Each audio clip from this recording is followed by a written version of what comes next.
From ancient times to the present, mysteries have always held a special fascination for people. They stir up both curiosity and unease because they represent things that lie beyond ordinary understanding and explanation. Perhaps it is our natural curiosity that makes us drawn to exploration, always searching for answers to questions that have no solution yet. And it is this very journey to uncover the truth that gives mysterious stories their endless appeal. So fasten your seatbelt as we dive into today's mystery. But first, you'll have incredible luck if you like and subscribe before this video ends. The 1978 Giza Pyramid Reconstruction Experiment. In 1978, a group of Japanese scientists set out for Egypt with a bold and ambitious goal to find out through practical experience whether modern humans could actually recreate the legendary feat of pyramid construction accomplished by the ancient Egyptians. They brought not only their scientific knowledge, but also the support of 100 experienced Egyptian labourers who were well versed in heavy construction work. To make the project a reality, they needed funding from a popular Japanese television program. And just as importantly, they had to secure official permission from the Egyptian government.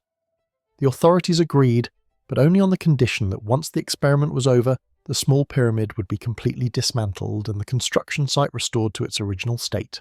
So the research team's original plan was to build a 20-metre high pyramid using only primitive methods, rope pulleys and hand tools issuing any kind of modern machinery. They believed that by engaging directly in the process, they would gain deeper insight into the secrets of the ancients. But reality soon proved to be far more complicated than anything they had imagined on paper. From the very first attempt to cut 4-ton blocks of stone using primitive tools, the group ran into their first major obstacle.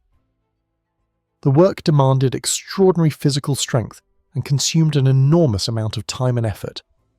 At times, the team nearly gave up, confronted by stones whose weight far exceeded their expectations and which simply could not be cut or moved using only rudimentary tools. Faced with these practical difficulties, the researchers had no choice but to revise their entire plan. They decided to reduce the height of the pyramid to just 10 meters and to use much smaller blocks, each weighing only about 1 ton. However, even with the size and weight drastically reduced, the work was still anything but easy, and it soon became clear that some degree of modern intervention was unavoidable. They were forced to use electric saws to cut the stone, and at that point the original aim of the project was no longer fully intact. But the difficulties didn't end there. When it came time to transport the stone blocks to the construction site, the team tried everything, floating them down the river on wooden rafts, dragging them by hand, pulling with ropes, but nothing worked efficiently, even after finally getting the blocks to the edge of the site. The 50 workers combined could not move a single stone a meaningful distance. It became painfully clear that if they continued this way, it could take them years to finish the structure, even though it was only a small-scale pyramid. With no other options left, the research team had to lay down temporary railway tracks to drag the stones, and later they had to bring in cranes and ultimately even a helicopter to place the blocks at the topmost positions of the experimental pyramid. Looking back on the entire process, everyone had to admit that while they had managed to build a model pyramid, it was far smaller than the original plan. The stones were much lighter than those in the real Giza pyramids, and most importantly, they had relied heavily on modern machinery rather than the simple tools they had originally intended to use. In truth, the 1978 experiment could not solve the greatest mystery in the history of construction: how the ancient Egyptians with only simple tools managed to build such massive pyramids that have stood for thousands of years in the desert. On the contrary, the result of this experiment only made the question more difficult to answer. And to this day, the story of how the Giza pyramids were built remains an unsolved mystery that continues to fascinate and amaze the world.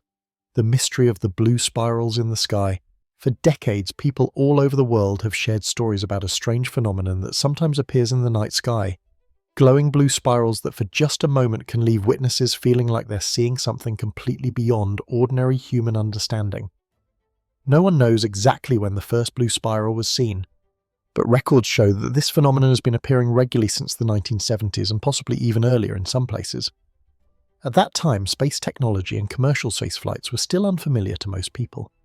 There have been many eyewitnesses who recall that on a clear night, they suddenly noticed a glowing blue band twisting into a spiral in the dark sky. It would slowly expand and then fade away after only a few minutes. Some people described it as a bright blue beam, almost like a mysterious doorway to another world. Others saw only a strange blue streak swirling like cigarette smoke before it disappeared. No matter the country, whether it was deep in the Siberian taiga or high above the skies of America, these blue rings always left people amazed and full of questions about where they really came from. Modern scientists, when studying the blue spiral phenomenon, usually say that it's caused by rockets or satellites being launched into space. As they travel, these rockets and satellites release fuel or water vapor into the upper atmosphere. When the sunlight hits them, especially at dawn or dusk, the fuel can reflect the light and create huge spiral shapes that are visible from the ground. Many satellite launches by SpaceX and test flights of Falcon 9 have been documented as the cause of similar blue spirals in different places. This is the explanation that's repeated in the media every time the phenomenon appears. However, as researchers and mystery enthusiasts look deeper, they realize that not every blue spiral in the sky can be explained so easily. In fact, there are many reports and photographs of blue spirals that showed up before humanity invented private rockets or commercial satellite launches. There are even cases recorded in places where there was absolutely no aviation or space activity at the time, and some blue rings have appeared at night over remote regions where radar never picked up any flights or objects passing by. It doesn't stop there. The shape, colour, and frequency of these blue spirals are just as mysterious. Some spirals expand quickly and then vanish, while others linger and seem to stay almost motionless in the sky. Some experts believe that aside from rocket activity, these events could be related to unusual electromagnetic waves in the atmosphere or to natural plasma eruptions, strange physical events that science still can't fully explain. There are even some who boldly suggest that these might be signs of technology from beyond Earth, arguing that a passing UFO could easily create spiral patterns like these. So what do you think? What is the real answer to this mystery? Mysterious creatures in Antarctica. Antarctica is a place that most people know only through stark white photographs and record-breaking low temperatures. But in truth, this land holds secrets that go far beyond what anyone can imagine. If you ask anyone who has ever set foot in Antarctica, whether they are scientists or technicians, most will tell you that the air there carries a strange feeling, as if the entire continent is completely separated from the rest of the world and hides mysteries that we have yet to uncover. Life in Antarctica is not only harsh because of the freezing winds and endless snow, but also because of the deep sense of loneliness that can last for months at a time. During the long nights without sunlight, when the wind howls endlessly around the rows of research stations, many people have said that they hear strange sounds echoing from afar. Sometimes it's the crunching noise of something moving across the ice. Sometimes it's a shadow flickering across the snow, and sometimes it's the appearance of long, unexplained tracks that are only noticed the next morning. Some whalers have shared that when they guided their ships close to the massive ice floes off Antarctica, they would suddenly see odd shapes lying on the ice. But then, right in front of their eyes, these shapes would start moving quickly, almost as if they were aware of being watched. Many describe these creatures as giant spiders with many long legs, flat bodies and colours almost identical to the snow. Some said that when the sun weakened and the light shifted to a blue-grey shade, these creatures seemed to disappear entirely, leaving behind only long sliding tracks or patches of compressed snow that could only be seen clearly the next morning. Another story comes from Japanese sailors and has sparked heated debate not only among scientists but also among those fascinated by unexplained phenomena. According to them, during several whaling trips near Antarctica, they encountered a massive underwater creature later called the Ningen. That's the name given to a being with a human-like body, completely white, stretching dozens of meters long and often gliding silently beneath thin layers of ice or rising to the surface at night. But what frightened people most was that its shape looked uncannily like a giant human, but it had no clear face and none of the features of any known animal. To this day, no one has ever captured a clear image of the Ningen. Many scientists have suggested that it could just be a giant ray or some deep-sea creature still unknown to humans. They argue that animals living in such cold and high-pressure environments might grow very large and develop nearly transparent colours to blend in with their surroundings. However, many sailors insist that what they saw could not have been ordinary animals because there were features that science cannot explain. Some have even speculated that the Ningen might be a special evolutionary offshoot of humans or a species that has existed for thousands of years beneath the ice. The truth about these strange creatures remains a big question mark. Every year, new stories are told by those brave enough to set foot on the coldest place on Earth. It's possible that most of these phenomena can be explained by science. But in places that have never truly been explored, every small detail might still hide a mystery that humanity has never considered. Theron UFO incident in 1976, The skies over Tehran, Iran, suddenly became the focus of the entire world when a strange and unexplained event took place. This was a time when mysteries in the sky were still unfamiliar to most people. But this particular incident forced the international community to reconsider the possibility of unidentified flying objects truly existing. That night, hundreds of people in Tehran witnessed a glowing object hovering high above the city, and moving slowly but standing out brilliantly against the calm night sky. News of the mysterious object spread so quickly that Iran's military forces had no choice but to respond. Not long after, the Iranian military deployed an F-4 Phantom jet with orders to identify and, if necessary, shoot down the object. What happened next was beyond anyone's understanding. As the military jet approached the glowing object, all of the plane's electronic systems and weapons controls suddenly failed, even though it was still about 50 kilometers away from the target.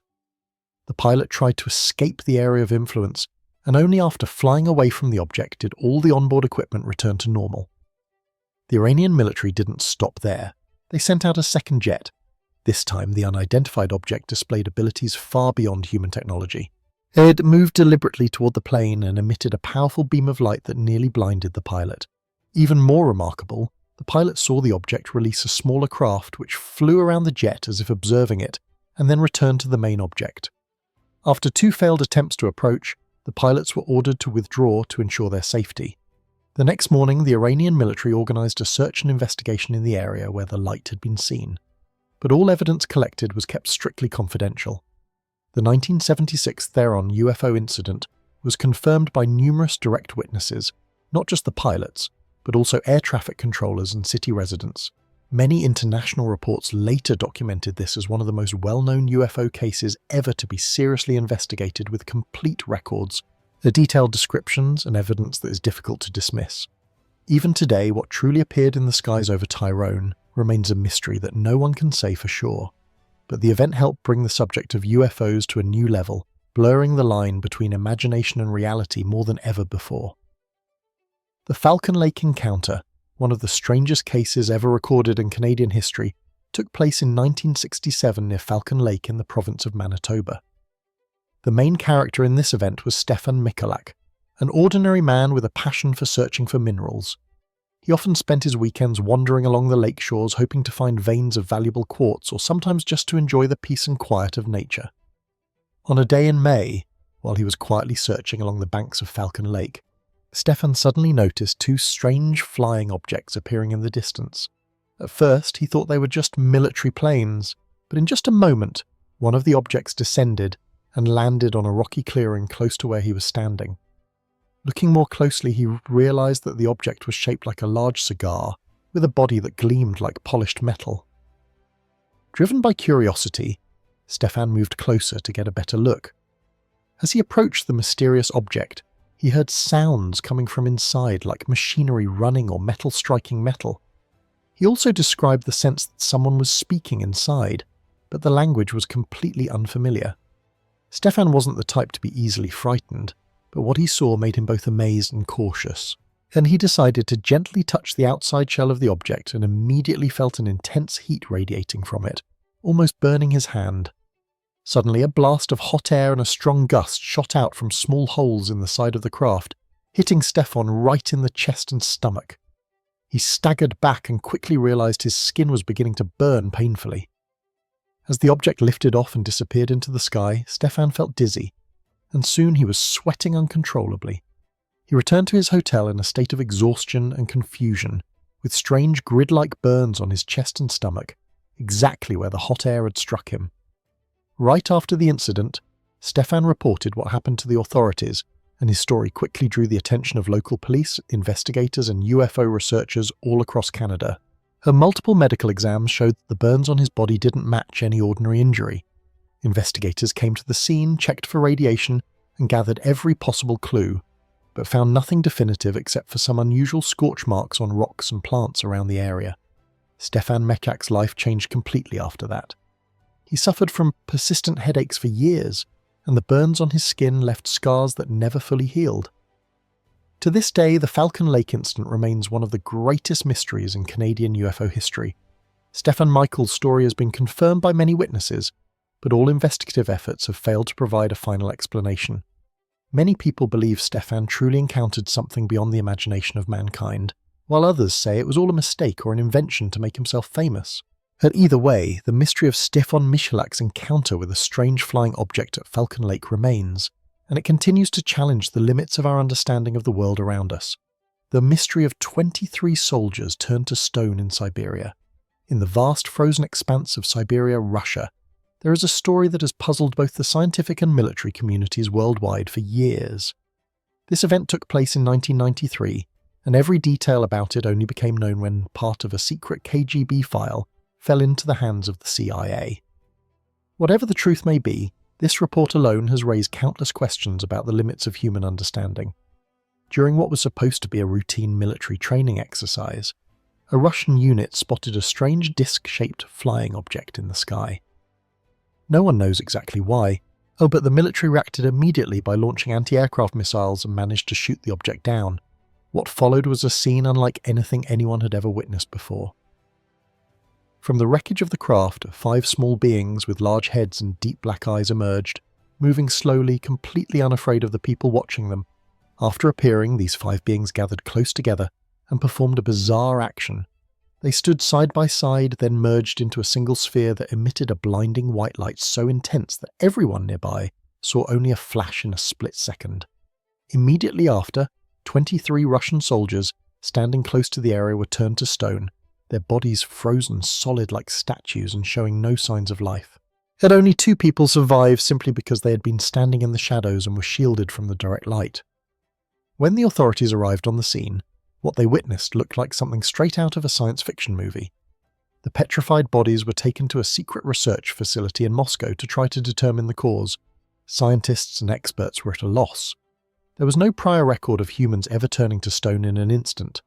They also suspected that this was not the effect of any known chemical or biological weapon, but possibly some supernatural technology or a special ability of extraterrestrial beings. The report noted that when the soldiers' bodies were examined, their molecular structure was almost identical to limestone, completely different from any normal cause of death. But this led scientists to question if this really was alien technology or a weapon. Then humanity is facing a power far beyond anything modern science can explain. Afterward, all files about this event were classified, and only a portion was declassified when the CIA published them on its official website. This instantly triggered a storm of debate around the world. Some believe the report is proof of extraterrestrial existence and their supernatural capabilities, while others claim it's just a story created to cause confusion in the post-Cold War era. Whatever the truth may be, the incident of 23 soldiers turned to stone in Siberia remains one of the greatest mysteries connected to UFOs and extraterrestrials ever recorded in human history. And it serves as a reminder that the universe is still full of unanswered questions and that humanity may still be standing at the threshold of truly understanding our place in this vast cosmos. The legend of the Grafton Monster and America's strange creatures. America has no shortage of legends about mysterious creatures, but the story of the Grafton Monster has always remained among the most unforgettable mysteries even more than half a century later. The story began on a June night in 1964 when Robert Cockrell, a reporter for the Grafton Sentinel, was driving home after a late shift. As he passed through a deserted area along the Tygut River, he suddenly saw a giant creature standing near the site of an old stone quarry. The sight made him stop his car in disbelief, unable to trust his own eyes. According to Cockrell, the creature stood at least 7 feet tall and may have been as much as 9 feet. His body was entirely white, as if covered in skin like that of a seal. What shocked him most was that it had no head or recognizable face like a normal animal. In the glow of his headlights in the middle of the night, the creature's huge body seemed to shine with a faint light, and it showed no sign of aggression. Cockrell watched for a moment, then quickly drove away. But the image of that strange creature haunted him through the night. Unable to keep such a strange experience to himself, Cochrane shared his story with his colleagues the next morning and wrote a detailed article for the Grafton Sentinel. News of the Grafton Monster spread across town almost instantly, sparking a wave of curiosity never seen before. People of all ages gathered in groups, and heading out to the riverside and the old quarry to hunt the monster. They brought flashlights, sticks, and some even carried guns for protection. The peaceful atmosphere of the town was suddenly transformed as if it were the scene of some strange festival. Local police had to get involved to maintain order and safety as hundreds gathered along the roads near the river. Media outlets from other places came to interview witnesses and report on the event.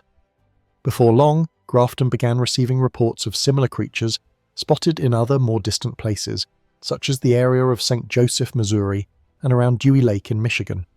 In every story, witnesses described a large white creature with slick, oily-looking skin, no head, moving either swiftly or silently, hiding in the shadows, sometimes making strange, inexplicable noises.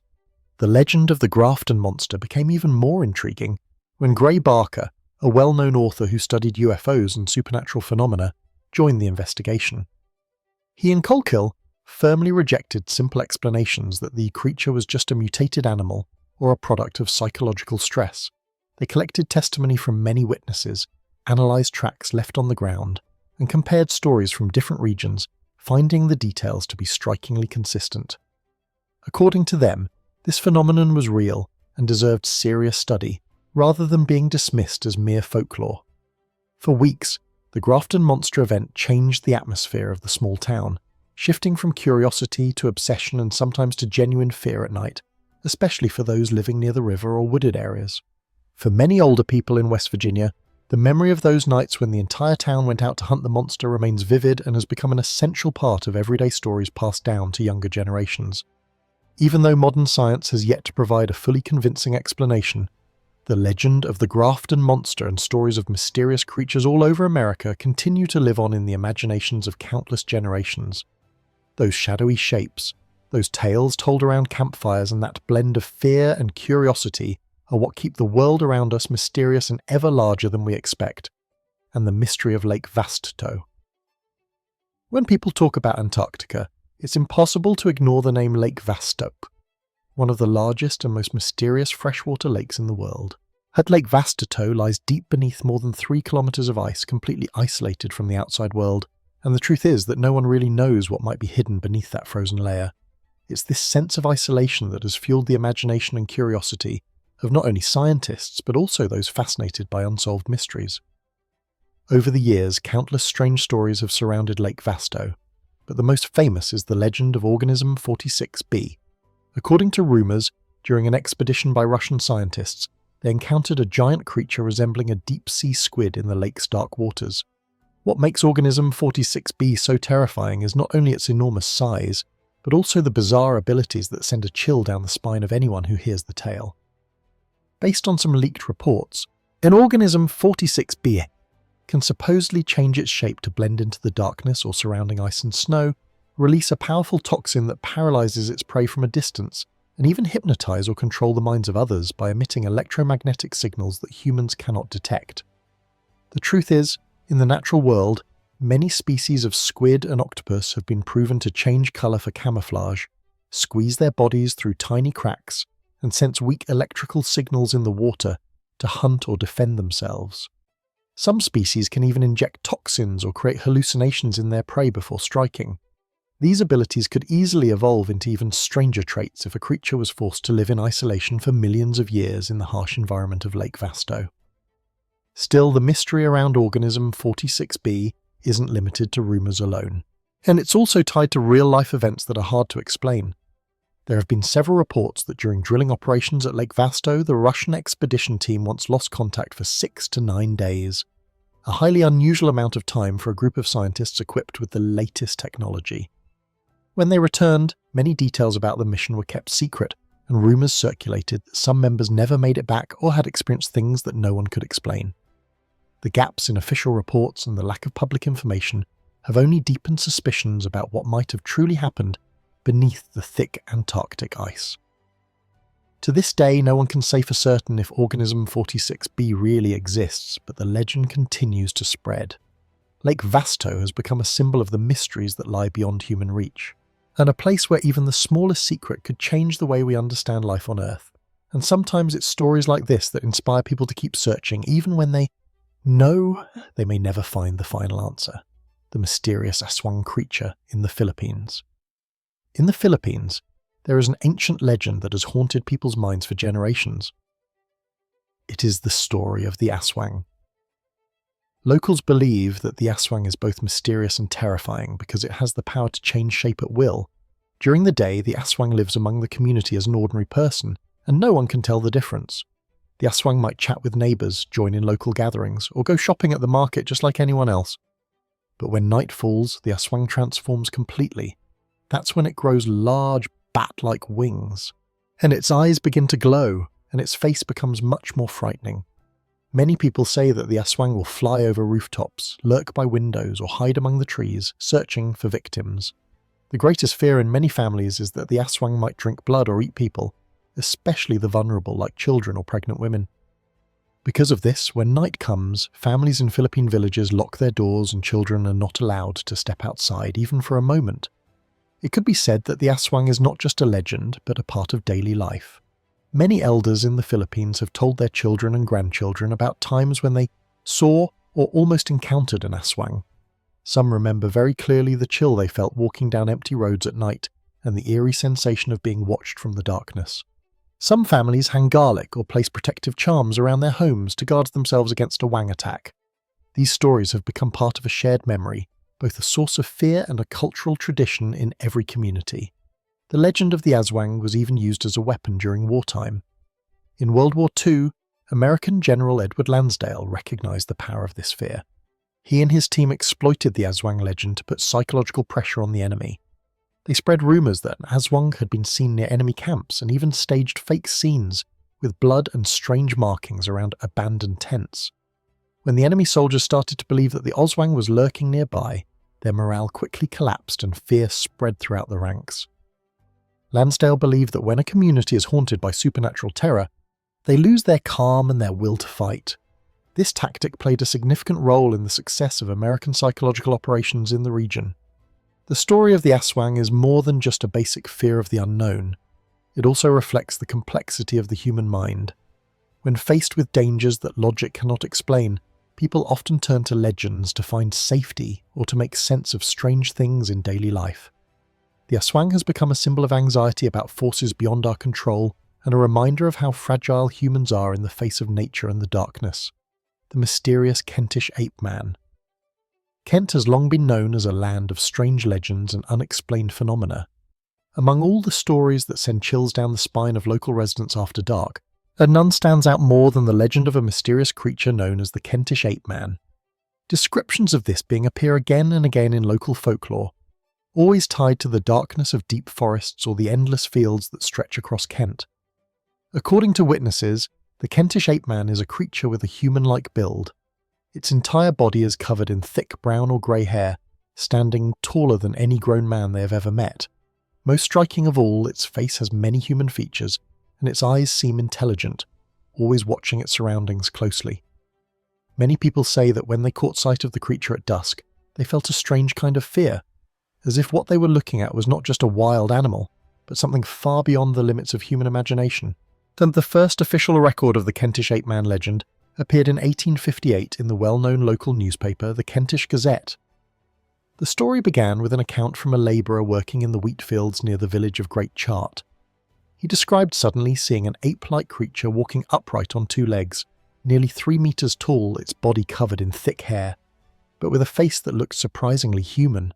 He was so terrified that he couldn't move for a long time, and only after the creature disappeared into the woods did he finally crawl over the fence and make his way home. In the days that followed, he suffered from lingering weakness, and locals believed that his frightening encounter with the Kentish ape man was the cause. A young shepherd's girl and another shepherd were also said to have seen the creature with their own eyes. And both described a massive figure moving swiftly through the grass. Its arms were so long they nearly reached its knees. Its whole body was covered in dense fur, except for a face that looked more human than animal. Everyone who had seen the Kentish ape man agreed on one thing: it was incredibly fast, able to vanish into the forest in the blink of an eye. After a series of unsuccessful searches organised by villagers and hunting parties, the legend of the Kentish ape man only grew. Woven together with even more mysterious details, some local researchers began to notice a connection between the creature and the ancient underground Chislehurst caves. This labyrinth runs for nearly 22 metres beneath the Kent countryside, filled with countless nooks, corridors and old chambers, all hand-carved thousands of years ago. Though many archaeological records suggest that these caves were once used for the religious rituals of the ancient Druids, a community famous for their mystical ceremonies. Deep within the caves, visitors can still find ancient carvings showing human faces and even ape-like faces with deep-set eyes and wide mouths. Some tunnels in the caves end abruptly in dead ends or drop off into bottomless pits, almost as if someone designed the place to hide secrets from the light of the outside world. Even though modern science has yet to prove the existence of the Kentish ape man, stories of this mysterious creature live on in the memory of Kent's people. Whenever darkness falls over the wide fields or thick fog wraps the old forests, tales of the Kentish ape man and the Chislehurst labyrinth are retold, remaining an essential part of this land's deep and abiding mystery, the mystery of the lost Lunas Decalogue stone. In 1933, on a barren hillside about 35 miles south of the town of Los Lunas, archaeologist Frank Hibben from the University of New Mexico was led to a massive basalt boulder weighing nearly 80 tons.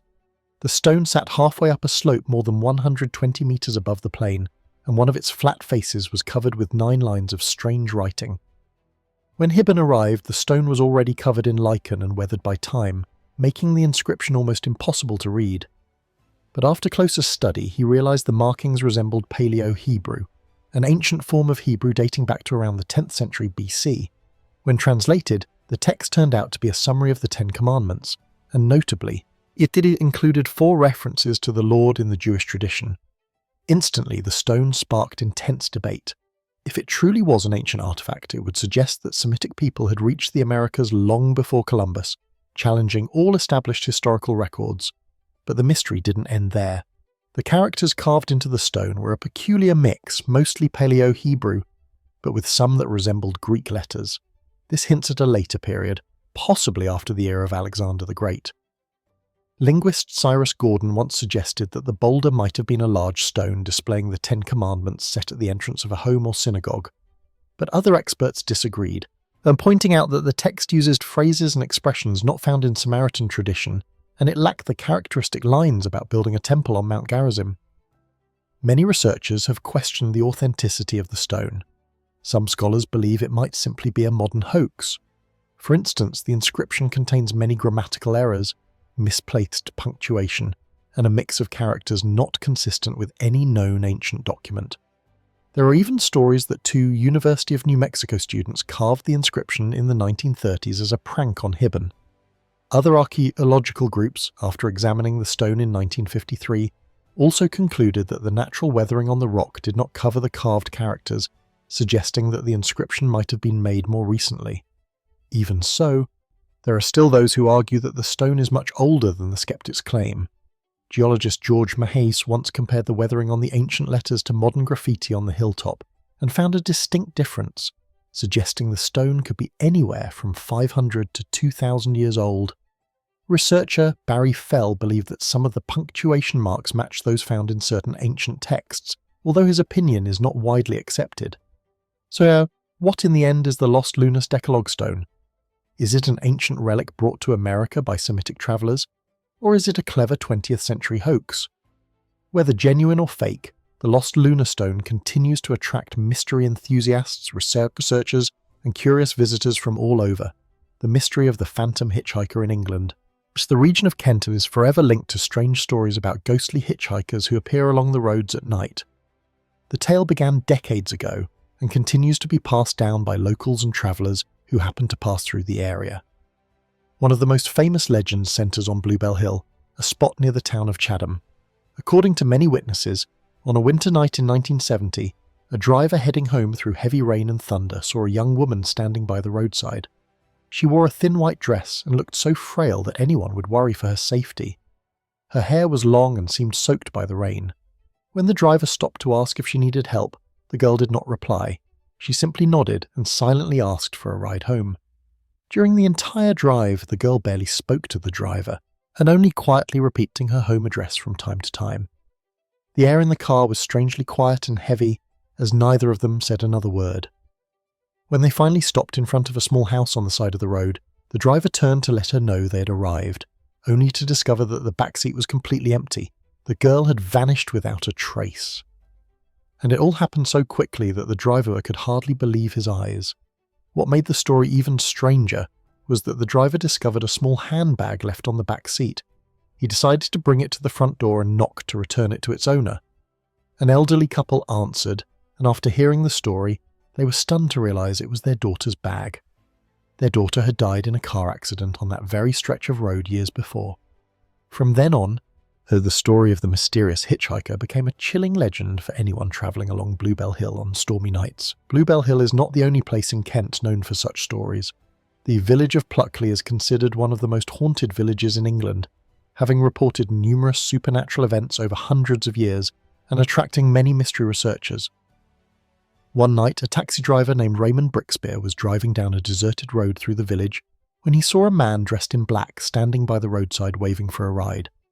Thinking he was simply helping a stranded passenger, Raymond stopped and let the man into his car. But just a short distance later, Raymond glanced into his rearview mirror and saw that the back seat was empty, even though he himself had opened the door and watched the man get in. And a chill ran down his spine, and he quickly stopped the car to look around. But there was no sign that anyone had ever been there. Later, when Raymond shared the story with other drivers, he discovered that he was not alone. Many other drivers in the area had also encountered strange passengers who vanished without a trace. Stories of phantom hitchhikers in Kent have continued to spread over time. These tales have become part of the collective memory and spiritual life of the local people. While every storyteller adds their own details, all the accounts share the same feeling of cold mystery and a fear that's hard to put into words. As the years go by, the stories of ghostly hitchhikers in Kent have convinced locals that their land is truly unique, and they continue to attract curious visitors from around the world. That these legends are an inseparable part of local folklore, serving as a reminder to anyone passing through at night that there are still things in this world we may never be able to fully explain. Strange objects in the sky. The night sky has always been an endless source of inspiration for anyone who loves mysteries and exploration, especially when something appears that no one can explain. In recent years, many people in Iceland have unexpectedly managed to capture images of strange objects flying overhead. These objects come in unusual shapes. Some trail long streaks of light, while others hover motionless in the sky. What stands out is that these objects do not resemble any civilian or military aircraft people have ever seen before. And there have been no signals picked up by air traffic control towers, or even by major observatories like NASA. The way they appear out of nowhere and then suddenly vanish has left not only people in Iceland, but folks all over the world puzzled and full of questions about what these objects really are. It is not just Iceland where these stories happen. England has also become a hotspot for tales of strange things in the sky, especially in the port city of Portsmouth. Back in 2015, a local resident managed to take a series of photos showing a black, triangular-shaped object floating above the city. What made these images truly unusual was that this triangle did not make a single sound, even though it was moving at a height not far above the ground. The woman who took the photo said she never heard the noise of an airplane or any kind of engine at all. She only saw the strange object gliding across the sky like a dark shadow. When the photos were shared online, they instantly set off a wave of heated debate. Some people believe this must be a top-secret aircraft belonging to the British or American military, maybe some kind of upgrade never shown to the public, while others thought the object might have an extraterrestrial origin since it moved in such a mysterious way and did not match any kind of technology people are known to have. Sightings of these black triangles have not happened just once or twice. For years, there have been many reports from both England and the United States about triangular flying objects showing up around major military bases. That these objects often move very slowly, or sometimes seem to hang in the air without making a sound. Sometimes they glow faintly at the corners or create odd lighting effects around themselves. A number of witnesses say they have seen these things quietly flying over restricted areas, sometimes even during important military events, but then disappearing without leaving a trace. What makes all these reports even more mysterious is that no organisation, whether military or a national space agency, has come forward to confirm or explain what these black triangles really are. Some believe they are products of secret military technology programs designed for surveillance or to test new ways to avoid radar. Others suspect they could be vehicles from civilizations beyond Earth, silently watching us because their movement and appearance go far beyond what we currently understand. To this day, triangular flying objects continue to spark debate among scientists, the military, and people who are passionate about UFOs. The mystery is not just that no one knows their true origin, but that every time one of these things appears, it leaves behind a long list of questions that no one can answer. Strange phenomena in Egypt. Ancient Egypt has always been tied to mysteries that even now continue to puzzle modern researchers. One of the images that once caused a stir across the internet was a photo showing a glowing sphere floating above the pyramids. No one knows for sure what this object really is, and there is no evidence to prove that it's just a normal natural phenomenon. Many have suggested that this is a sign of a UFO or some kind of device from an extraterrestrial civilization watching over humanity. What makes this theory even more convincing is what is written in ancient Egyptian texts. The ancient Egyptians believed that their gods not only ruled over their lives, but were also the ones who taught humans important knowledge about the universe, astronomy, and construction techniques. Legends say that these gods came down from the sky, bringing with them light and power, and taught the Egyptians how to build grand structures like the pyramids and temples. Wonders that even today's technology still struggles to fully explain. Quite a few scholars have wondered whether these gods might have actually been beings from another planet who brought advanced knowledge and left traces of their presence right in the middle of Egypt's desert. It is not just Egypt. Some of the most remote and harsh places on Earth, like Antarctica, have also become the centre of debates about the existence of UFOs and ancient civilizations. In recent years, satellite images shared on social media have shown strange objects lying deep beneath Antarctica's thick ice. Some objects look like spaceships or geometric structures that, according to many people, would be very hard to form naturally. There are even photos revealing long, dark trails stretched out across the ice, raising questions about whether a massive object may have once crashed and become buried beneath the ice thousands of years ago.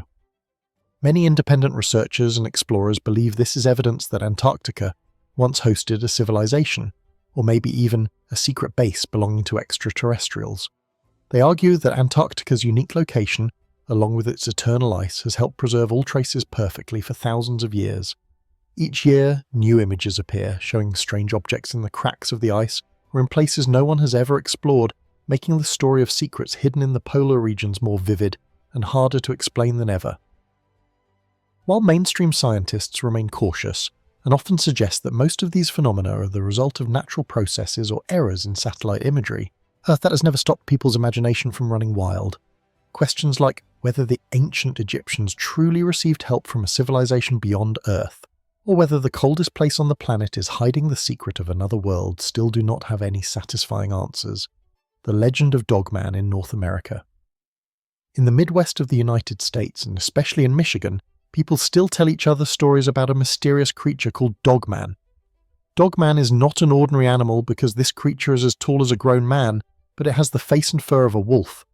Most people who have seen Dogman remember its way of moving very clearly, because Dogman always walks on two legs and moves as naturally as a human.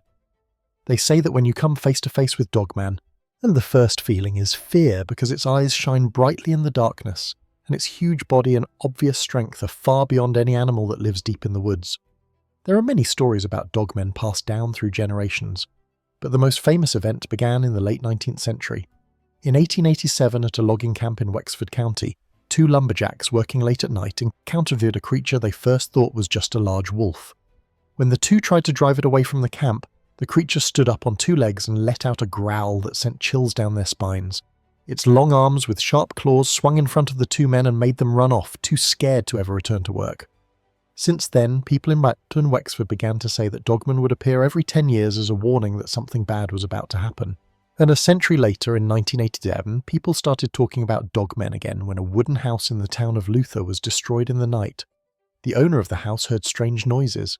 So the next morning he checked and found very large footprints around the house, along with deep scratch marks on the door and window frames. At first they thought a bear had done it, but the footprints looked like the prints of a dog and they reached almost to the roof. The local ranger confirmed that there was no animal in the area that could leave such strange tracks. The people of Luther mentioned dogmen again, and more people began to believe that this creature really existed in the northern Michigan forests. Dogmen encounters are not only reported in Wexford or Luther, but also in many other places like Claybank Lake, Alpena, and Big Rapids. At Claybank Lake, two men were fishing in the late afternoon when they saw a creature swimming just below the surface. It had a face like a dog, but its body looked human. When the two men panicked and tried to row away, the creature tried to jump onto their boat, and they had to use their paddles to fight it off until it finally slipped back into the water. In Alpena, 3 men paddling a canoe on the river had a similar experience when a strange creature ran along the riverbank, watched them closely, and finally jumped into the water and chased their canoe. In Big Rapids in 1961, a night security guard had a frightening experience when he saw a creature standing near the factory fence. He said at first he thought it was a thief, but when he got closer, he realized it was a creature over 6 feet tall and standing upright on 2 legs with the head of a wolf and a chest as broad as a strong man. When he drew his gun and showed his flashlight at it, the creature ran away on all 4s, leaving big footprints in the soft ground. Dogman has always been tied to fear and anxiety among people living near forests and remote areas. Many people believe Dogman is not just a legend, but truly exists, though it only appears at night or when something strange is happening deep in the woods. Some say Dogman might be a descendant of some ancient animal species that have survived until today, or it could be the result of some strange transformation that modern science cannot explain. Nowadays, every time someone shares a photo or video that seems to capture the shadow of Dogman, the online community erupts again in endless debate about whether the story is real, UFOs and mysterious phenomena in the Arctic. In 1971, when the USS Trapang, a United States Navy submarine, was on a mission in the Arctic, a series of strange photographs suddenly began to circulate online and immediately caused confusion because no one could explain what the objects in the photos really were. These photos were said to be taken from the deck of the USS Trap as the submarine moved through the icy waters between Iceland and Norway, and each image captured unusual objects of different shapes floating in the air above the vast white ice of the Arctic. When people looked at these images, many began to wonder if this might be proof of the existence of extraterrestrials, or if it was simply part of some secret military operation that no one was allowed to know about. Many theories have been proposed to explain the origin of the mysterious objects in the photos. Some believe they are alien spacecraft searching for resources on Earth or surveying the Arctic region for purposes we cannot understand. Others say these are products of top-secret weapons testing projects by the US Navy, or perhaps just a type of balloon used for meteorological measurements. There are even those who suggest that people in the military deliberately released these photos to distract the public from what was really happening in the Arctic at that time. Well, what makes the story even more fascinating is that the true mission of the USS Trapang during that period remains a major mystery for many people even today. According to declassified documents, the USS Trapang had participated in many different missions, such as surveying the geology under the ice, studying the movement and composition of the Arctic ice, testing new weapons systems, and conducting military exercises with NATO allies. During the Cold War, the Arctic was not only a harsh place, but also an ideal setting for secret activities between superpowers, and many events involving advanced military technology took place there without ever being made public. Debates over the origin of the UFO photos from the USS Trapang also remind people of other famous cases like the Roswell incident in 1947 or the secrets surrounding Area 51 in the Nevada desert. These places have long been associated with stories about aliens, strange flying objects, and top-secret military experiments like Project Oxart, which aimed to develop spy planes that could not be detected by radar. For decades, the US government has often given reasons such as weather balloons or meteorological tests to explain away sightings of mysterious objects, just as they did with the Roswell incident. And so suspicion about what is really behind these mysteries has never gone away. To this day, the photos of UFOs taken from the USS Trapang in 1971 remain controversial because there has never been any official explanation. But some researchers believe this story is evidence that beneath the Arctic ice there may be secret bases or places hiding technology humanity has never known about. The story of the USS Trapang has truly gone beyond the usual case of UFO photographs. It stands as proof of humanity's endless curiosity about the mysteries at the edge of the world. The mystery of Lake Ball. Lake Ball, nestled deep in the frozen heart of Siberia, is one of the oldest and deepest places on the planet.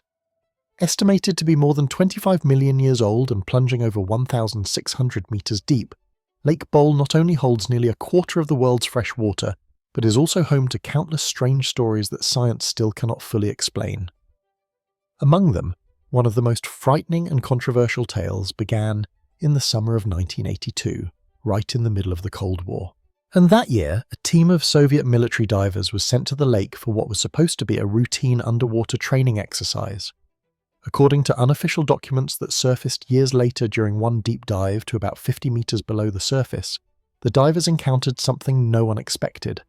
In front of them were beings over 3 meters tall, shaped like humans, but with bodies completely covered in a shining silvery metal. On their heads, they wore dome-shaped helmets that looked as if they were made from glass or some kind of transparent material. What was truly strange was that these creatures didn't use any breathing equipment like humans do, yet they moved effortlessly underwater and seemed perfectly adapted to the high-pressure, low-oxygen environment of Lake Ball. Driven by their military instinct and their assignment, the group of divers tried to approach the strange beings to get a closer look. But just seconds after they started moving towards the creatures, an invisible force suddenly pushed them back as if a wall of water surrounded the entities. 3 of the 7 divers were badly injured, and in their desperate attempt to rush to the surface for emergency help, the military doctors on site could not prevent the severe consequences of rising too quickly. 3 of the divers did not survive, and the story was quickly locked away. All related files were classified as top secret, and every report was edited or hidden. The survivors were ordered to remain absolutely silent, and for many years afterward, there was no official confirmation from the Soviet government about what had really happened beneath the lake. Even so, the story refused to disappear. That over the following decades, rumours continued to spread among divers, researchers, and even UFO investigators. Many believe that beneath Lake Baikal there are not only bizarre creatures, but possibly even a secret base somewhere that alien civilizations could be using as an observation post or perhaps even as a home. The Vatican and homosexuality. The Vatican stands at the heart of global Catholic power, long associated with solemn tradition, authority, and conservatism. But behind those ancient walls lies a story that many believe the Church has tried to keep hidden for years: the story of homosexuality within the Vatican itself. In 2019, a French journalist named Frédéric Martel published a book called In the Closet of the Vatican. The book was the result of 4 years of investigation and included more than 1,500 interviews with cardinals, priests, former clergy, and even Vatican security staff. In it, Martel made a stunning claim. 80% of the clergy in the Vatican are gay. According to him, many of these men live quietly, keeping their orientation a closely guarded secret. What's even more striking is that some of those who publicly speak out most strongly against homosexuality are the very same people leading double lives. They condemn the LGBT community in public, yet have same-sex relationships in their personal lives. Martel describes this as a long-standing culture of hypocrisy within the Church. For its part, the Vatican has never directly denied the figures in the book, nor has it acknowledged them. And some sources say that Pope Francis himself once told a survivor of sexual abuse, "God made you like this, and God loves you like this." This approach has earned him support from many within the LGBT community, though it has also drawn criticism from some of the Church's more conservative members. But the issue is not just about who is who. Many experts argue that living a double life in such a closed and pressured environment like the Vatican may have contributed to the eruption of past scandals involving abuse and cover-ups. When people cannot live authentically, they are more likely to face personal crises, and the system itself becomes more prone to covering for its own. As long as the issue remains taboo, the culture of secrecy will continue. And when the truth is buried too deep, it doesn't just damage the reputation of the Church, and it also harms the very real people who live within its walls. The debauchery of the Bora popes. In the 15th and 16th centuries, the Vatican fell under the control of one of the most controversial families in the history of the Catholic Church, the Buis-Am family. Originally from Spain, the Borgias quickly built their power in Italy through political cunning, financial influence, and personal connections. Although only 2 popes came from the Borgia line, their impact on the Vatican at that time was immense. The first was Pope Sixtus III, born Alons de Bora. He ascended to the papacy in 1455 at an old age and reigned for only 3 years before passing away. In that short time, he accomplished several notable things, including restoring the honour of Joan of Arc, that the French Heronnier who had been condemned as a heretic and burned at the stake by the Church in 1431. Sixtus III also made sure to look after his family's interests, appointing many relatives as cardinals and ensuring they would hold power even after his death. His successor from the family was his nephew Rodrigo Buia, who would become Pope Alexander V/6. Rodrigo was a controversial figure even before he wore the papal crown. He had numerous illegitimate children and lived a life of open luxury. Yet he was still elected to the highest position in the church in 1492. Once he became pope, Alexander V/6 began a reign defined by corruption, extravagance, and debauchery. He was accused of selling positions within the church. Anyone with enough money could become a cardinal regardless of their virtue or faith. But one of the most infamous events during his rule was a party held on October 31st, 1501, known as the Banquet of Chestnuts. This event took place at the Papal Palace in Rome and was attended by many church officials and about 50 prostitutes who were invited to entertain the guests. Attendees described the party as a night of drinking, lust, and acts almost unimaginable for a place regarded as the heart of faith.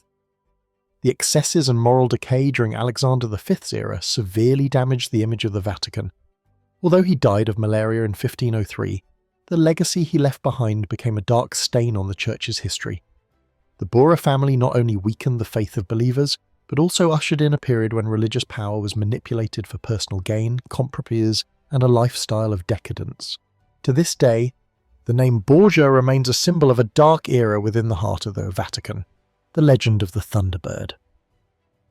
In 2018, in a remote rural area of Brazil, many local residents witnessed a strange sight when a giant glowing creature appeared in the sky, looking very much like a bird. The appearance of this creature left many people confused and even frightened because until then, no one had ever seen anything with such a bizarre shape flying across the night sky. Some people quickly used their phones to record what they saw, and although the images were blurry, what appeared in those videos was enough to keep the online community buzzing for weeks. Stories about huge creatures flying in the sky are not limited to Brazil. In fact, they are deeply rooted in the legends of Native American tribes in North America, where people call this bird the Thunderbird. According to legend, the Thunderbird is a giant bird with a wingspan that can reach up to 6 meters. Its massive body blocked out the sun as it soared overhead. It is said that the Thunderbird has the power to control storms and lightning, and each time it flaps its wings, the ground trembles and flashes of lightning streak across the dark sky. The Thunderbird is not just a symbol of strength, it is also seen as a supernatural force that protects people from hidden dangers lurking in the deep forest. For generations, the image of the Thunderbird has been deeply etched in the memories of indigenous tribes. Elders would tell that every time a storm rolled in and thunder echoed across the mountains and forests, that was when the Thunderbird was flying over their land. And sometimes children in the village were warned not to go outside during a storm or they might be snatched away by the Thunderbird. No one knows for certain if the Thunderbird really exists or if it is only a legend, but these stories have become an important part of the spiritual life of native peoples. Modern scientists have often debated the origin of the Thunderbird legend. Some believe that in ancient times there may have been giant birds like Argentavis or Territoriornis, which were predatory birds with huge wingspans that lived in the Americas millions of years ago. When their fossils were discovered, people started to wonder whether the Thunderbird could actually be a surviving descendant of some ancient species that has not completely gone extinct. And others argue that sightings of the Thunderbird might simply be exaggerations based on glimpses of large birds like eagles, hawks, or even white storms flying by during the stormy weather. However, no matter how many theories are put forward, no one can deny the appeal of the Thunderbird legend and the way it captures the imagination of people everywhere. The Men in Black phenomenon, the mysterious men who show up after every UFO sighting, the figures dressed all in black with strange manners, always trying to silence witnesses by threats or warnings not to reveal what they have seen. This is the Men in Black phenomenon, one of the most puzzling mysteries of the modern world. The story of the Men in Black began in the 1940s, but its true origins may go back even further.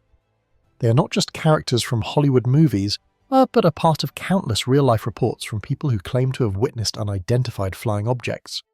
These men always appear in neat black suits, crisp white shirts, dark ties, shiny leather shoes, and often cover their eyes with dark sunglasses. Yet that polite appearance only makes their presence feel even more chilling. Witnesses say these men have unusually pale skin, expressionless faces, and voices that sound stiff and almost programmed. Reports of Men in Black were most common during the 1950s and 1960s. One of the earliest cases happened in 1947 on Maury Island. Harold Dahr claimed to have seen 6 mysterious flying objects in the sky, but soon after he was visited at his home by a strange man in black who threatened him and demanded that he keep the story secret. But this case is considered the start of countless similar encounters afterward. Another famous case is the story of Albert Bender in 1952. Bender, the founder of the International Flying Saucer Bureau, suddenly shut down his organization after meeting 3 men in black suits. They warned him not to reveal what he had discovered, scaring him so badly that he decided to give up his research on UFOs entirely. This case became famous thanks to the book They Knew Too Much About Flying Saucers by Gray Barker, published in 1956, which caused a wave of attention and fierce debate in the UFO research community. But who are the men in black really? And why do they care so much about UFO sightings? Over the decades, many theories have been proposed. One of the most popular ideas is that they are agents from government agencies such as the FBI or CIA, tasked with hiding evidence about the existence of extraterrestrials in order to prevent public panic. Supporters of this theory believe the US government knows far more about UFOs than the public is allowed to know. Others believe these mysterious men are not actually human. They point to their odd physical features as evidence that the men in black could be aliens disguised as people. Their mission is to control and prevent information about UFOs and alien activities from leaking out. There are also skeptics who argue that the entire Men in Black phenomenon is nothing more than a product of collective imagination or a kind of psychological hallucination. Psychologists suggest that people who are stressed or panicked after seeing something strange can easily imagine or misremember later events, unintentionally creating this mysterious figure. Some even think the whole thing is just a prank or a deliberate fabrication meant to attract attention, or hide something else, such as secret military projects. But if it's all a joke or a fake, then why have hundreds of people around the world told the same kind of story, describing the same type of people, the same way of approaching witnesses, and always delivering the same threatening message? To this day, no single theory can fully explain every aspect of this phenomenon. The Men in Black still exist somewhere between fact and legend. Even though pop culture has turned them into the stars of a famous action comedy movie, the real-life stories about them continue to make us wonder and question. Whoever they are, one thing is certain: the Men in Black have become a symbol of mystery, a reminder that there are truths we may not be ready to face. This phenomenon remains unsolved. And until someone proves the truth behind these men in black suits, they will remain one of the strangest and most persistent mysteries of modern history, the mystery of the impact crater on the moon. When people first turned their telescopes toward the night sky and looked at the moon, perhaps few noticed that on the far side of the moon exists a massive impact crater whose true origin scientists have still not been able to fully explain. This crater is more than 2,500 kilometers in diameter, far larger than any meteorite crater ever found on the surface of other planets in our solar system. For a long time, researchers believed that the large impact crater on the moon was the result of a tremendous collision with a giant meteorite billions of years ago. However, what has been discovered in recent surveys has left many people puzzled. Chinese probes have approached this region and collected mineral samples from the crater's floor. The results showed that the composition of the crater is made up almost entirely of minerals from the moon's crust, with no trace of material coming from the layer beneath. This finding has raised a host of questions about the true nature of the impact event. According to theory, if a meteorite was large enough to create a crater with a diameter of more than 2,500 kilometers, the force would have to punch through the moon's thin crust and pull material from deep within up to the surface. Yet in reality, that is not what happened. Every sample collected was made up only of material from the crust. It is as if there was an enormous collision, but it was only strong enough to break the outermost layer without exposing the deeper core inside. This mystery has led many scientists to start questioning whether the event that created the giant crater on the far side of the moon really happened in the way we have always believed. Some suggest that perhaps the impacting object struck at an extremely low angle or at an unusually slow speed, so it only destroyed the crust and didn't have enough force to reach the layer below. And other theories even say that this crater might be the last trace of a mysterious geological process, or the effect of some object whose true nature remains unknown to humankind. The mystery of the giant impact crater on the far side of the moon is still an unanswered question in astronomy. Even though modern technology has allowed people to get closer to the secrets of the universe, there are still things that seem to want to stay hidden in the darkness, waiting for future generations to continue the search. Nikola Tesla and the hidden inventions. When people talk about the greatest inventors in human history, Nikola Tesla is always one of the first names mentioned. He was the man who changed the way people use and understand electricity, standing alone against the biggest corporations to defend alternating current technology. So Tesla didn't stop there. He also invented the Tesla coil, wireless power transmission systems, electric motors, and many other devices that are still used today in science, engineering, and even in everyday life. Even though he lived in a time of fierce competition in the technology world, Tesla never stopped believing that his work would open a brighter future for humanity. For many, he was not just a scientist, but a symbol of unlimited creativity and the determination to overcome all adversity. But the life of Nikola Tesla was a long journey of ups and downs, with successes mixed with failures. Although he was once famous all over the world, Tesla's last years passed quietly and in poverty. He lived alone in a small room at the New Yorker hotel, feeding pigeons every day and continuing to work on ideas he believed could change the fate of humankind. When Tesla died in 1943, he left behind a huge collection of documents including drawings, notes, experimental models, and inventions that had never been published. What's remarkable is that just a few hours after his death, FBI agents, and later the CIA, appeared and confiscated all of his papers, manuscripts, and equipment related to his inventions. This has led to many questions about why the US government was so interested in Tesla's notes. Many people believe that among the seized walls, documents were designs for a directed energy weapon that Tesla once called the death ray, a device capable of emitting a powerful beam of energy that could destroy a target from a great distance. That Tesla himself claimed he could create an invisible wall to protect any city from all outside threats. This technology sounds a lot like the Golden Dome system that was recently announced. Because of these bold claims, Tesla became the focus of attention not only in the scientific community, but also among security agencies and the military. Although there is no evidence that the death ray was ever successfully built, the obsession with this weapon has persisted for generations, especially during the Cold War and the arms race between world powers. Tesla was known not only for his inventions in electricity, but also for his dedication to studying how vibration affects human health. He discovered that when the body is exposed to certain mechanical vibrations, blood circulation and metabolism improve noticeably. That Tesla once invented a small device that created continuous vibrations, and he believed it could help people improve digestion, reduce pain, and sleep better. Today, the idea of vibration therapy that Tesla pioneered is being revisited by modern scientists. Recent experiments have shown that using vibration at the right frequency can help wounds heal faster, new tissue grow more quickly, and even have a positive effect on the nervous system. Many laboratories around the world are starting to apply this therapy to treat patients, bringing new hope to those with chronic illnesses or recovering from injuries. Even though many of Tesla's inventions and records are still hidden somewhere in secret archives, the legacy he left behind continues to inspire generations of scientists. Tesla stands as a symbol of daring to dream big, daring to be different, and fighting for what you believe in, even when the whole world turns its back on you.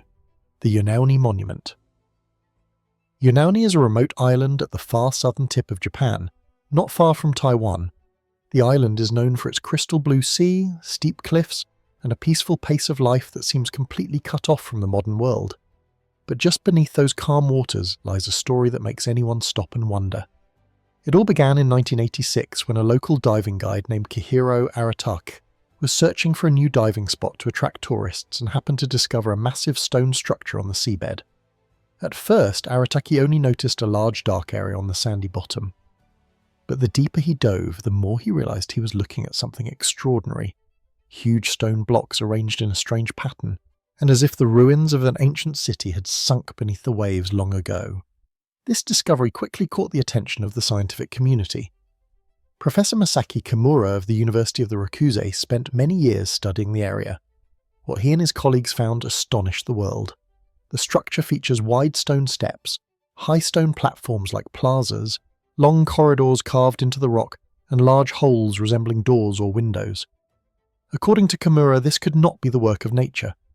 He believes Unnauni is a surviving remnant of a prehistoric civilization, possibly existing more than 10,000 years ago, meaning it would be even older than the pyramids of Egypt or Stonehenge in England.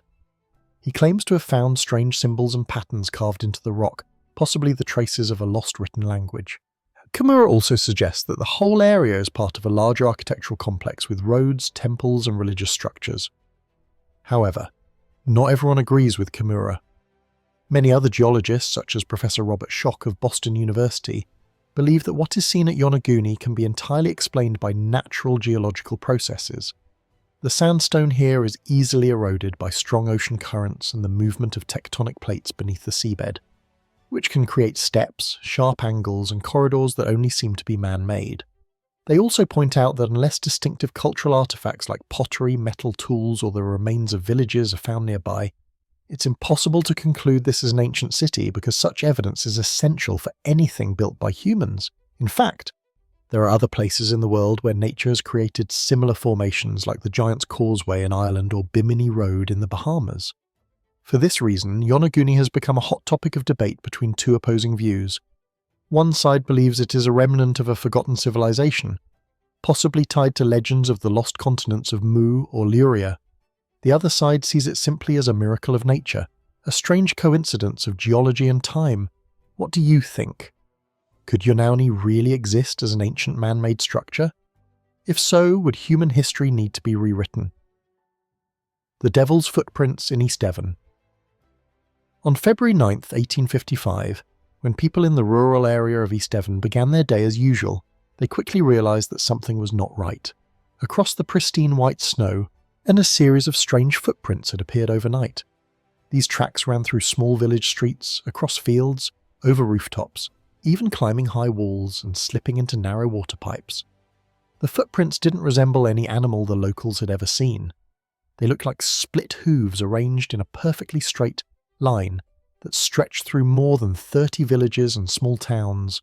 No one could explain where they had come from or how they could cross obstacles that no ordinary person or animal could pass. The footprints were hoof-shaped, each print about 10 centimetres long and almost 8 centimetres wide. What amazed everyone was that the prints didn't stop at flat surfaces. They appeared on snow-covered rooftops, climbed over fences, and crossed walls up to 4 metres high. In some places, the tracks led into water pipes no bigger than a wrist, and only to appear again on the other side, as if their maker could change shape or vanish into thin air. Word spread fast. Many believed they were witnessing the marks of Satan himself, since split hooves had long been a symbol of the devil in the Bible. Fear quickly spread through the churches, and preachers spoke out, warning their congregations about the punishment of God and urging them to be careful. Within just a few days, not only locals, but also scientists and the curious from other places flocked to East Devon to see and study the phenomenon firsthand. Many groups walked for miles trying to follow the tracks, but no one could complete their journey in a single day. Witnesses described the prints in different ways. Some said they looked like donkey hooves, others compared them to the marks left by wooden clogs, but all agreed that the footprints were deeply strange. Several scientific theories were suggested. The biologist Richard Owen thought the tracks might have been left by hungry badgers foraging into the winter night, but badgers cannot climb walls, walk on rooftops, or squeeze through tiny pipes. Later, researcher Mike Dash analysed original records and proposed that the prints could be the result of field mice hopping across the snow, leaving marks that looked like hooves, but he also admitted that mice could never travel such a great distance in a single night. Meanwhile, biologist Graham English drew parallels to the footprints of hares found in North Devon in 2009. But hares also can't move so far and so steadily or cross so many obstacles. And those who believe in the supernatural claimed it was the devil's prank or even real evidence of the devil's presence.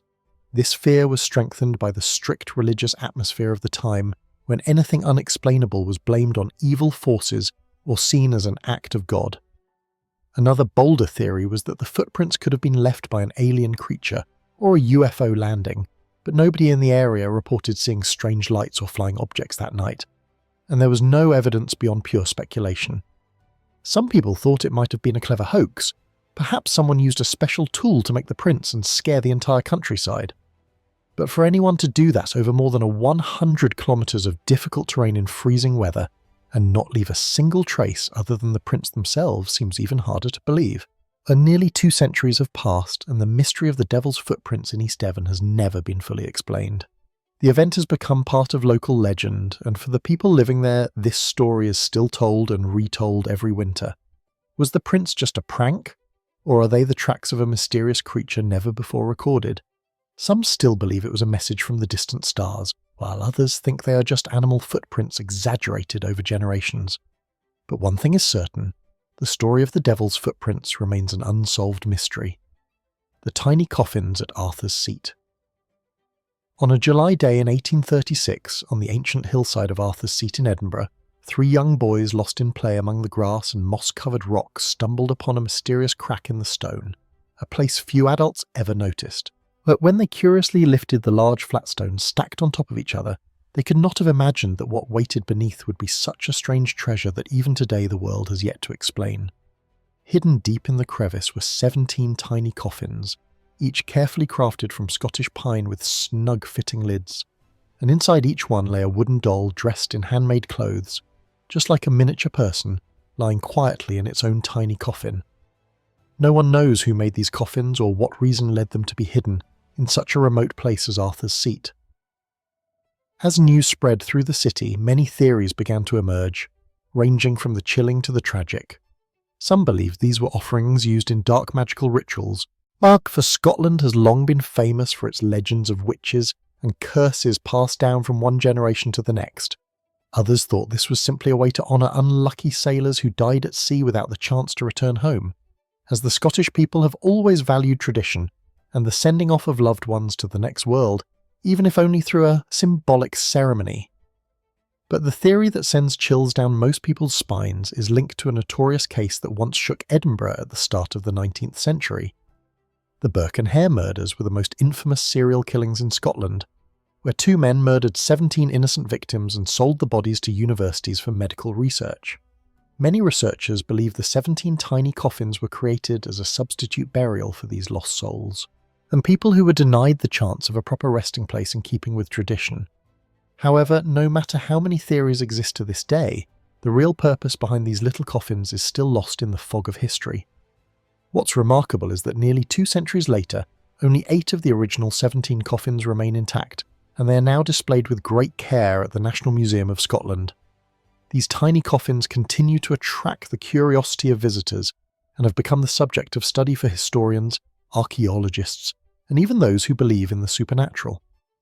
Every year, thousands come to see the small wooden dolls lying quietly in their old coffins, and everyone wonders what compelled someone to create each detail so carefully, only to hide them in silence beneath the foot of an ancient hill, the Betts Sphere. Well, in 1974, the Betts family went out to inspect their property after a small forest fire. They never imagined that in a single moment of chance while looking down at the ground, they would discover an object that would completely change their once quiet lives. It was a metallic sphere about the size of a bowling ball with a perfectly smooth shiny surface, as if it had just been meticulously polished. There were no cracks, no welds, or any details that suggested it had ever been part of any modern machine. They picked up the sphere, curious, and brought it home, setting it in their living room.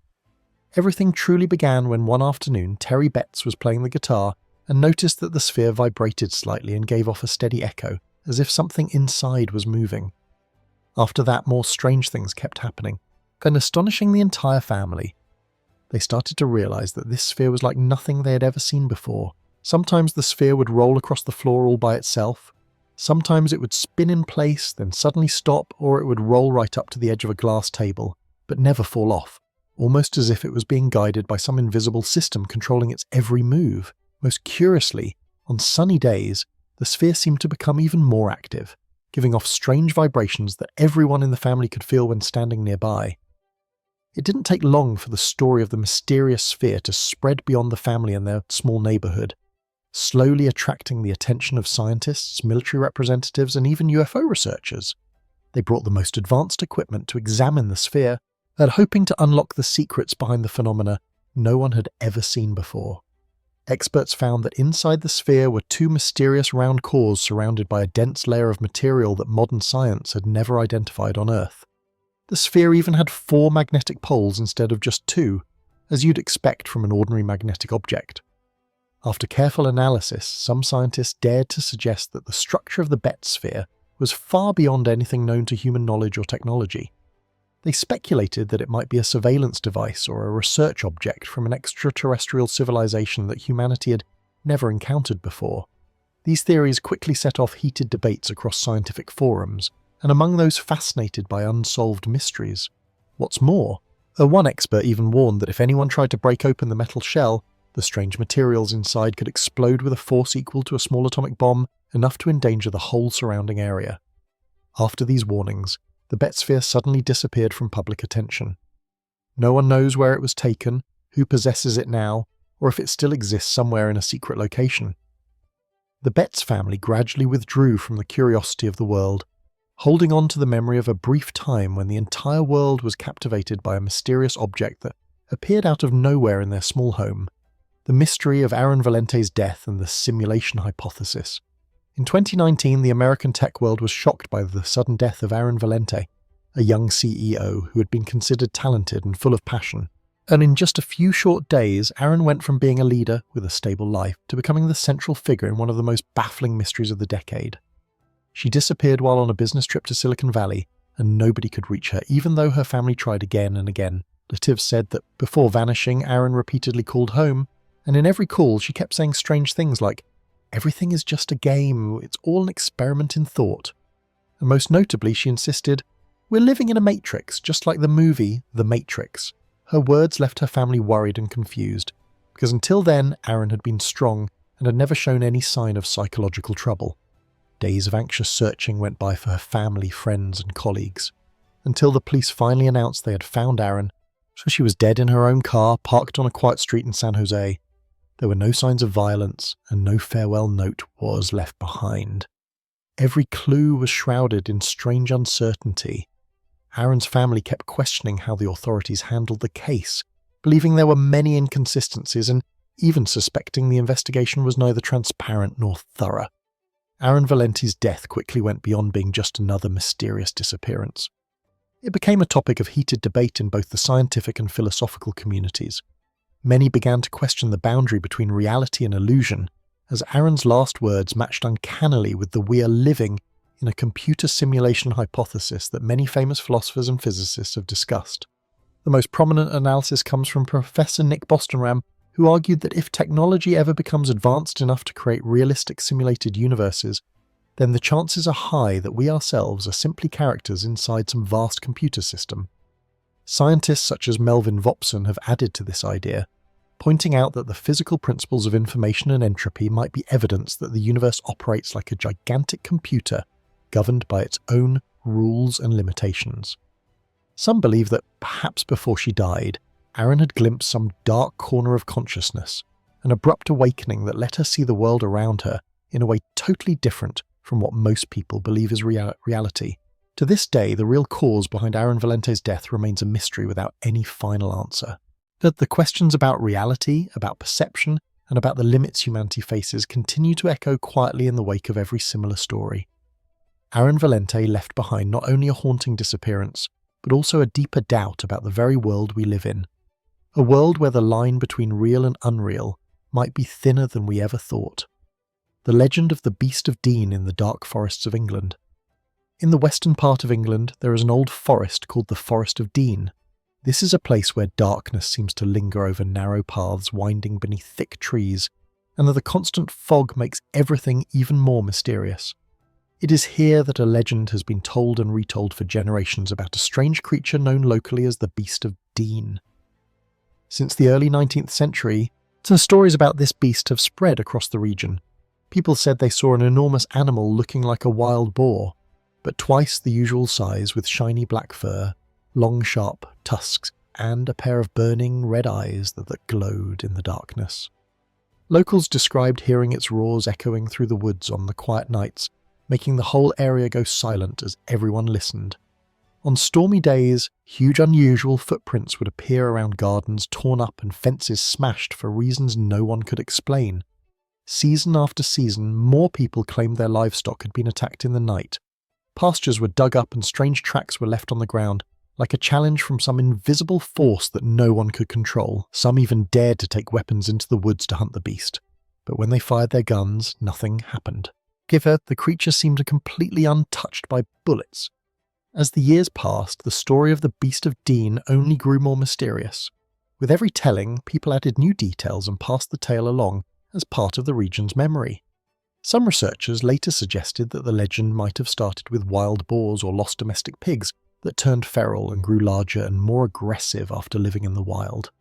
Over time, these real animals became the foundation for stories about a monster that was immune to weapons and far stronger than any ordinary beast.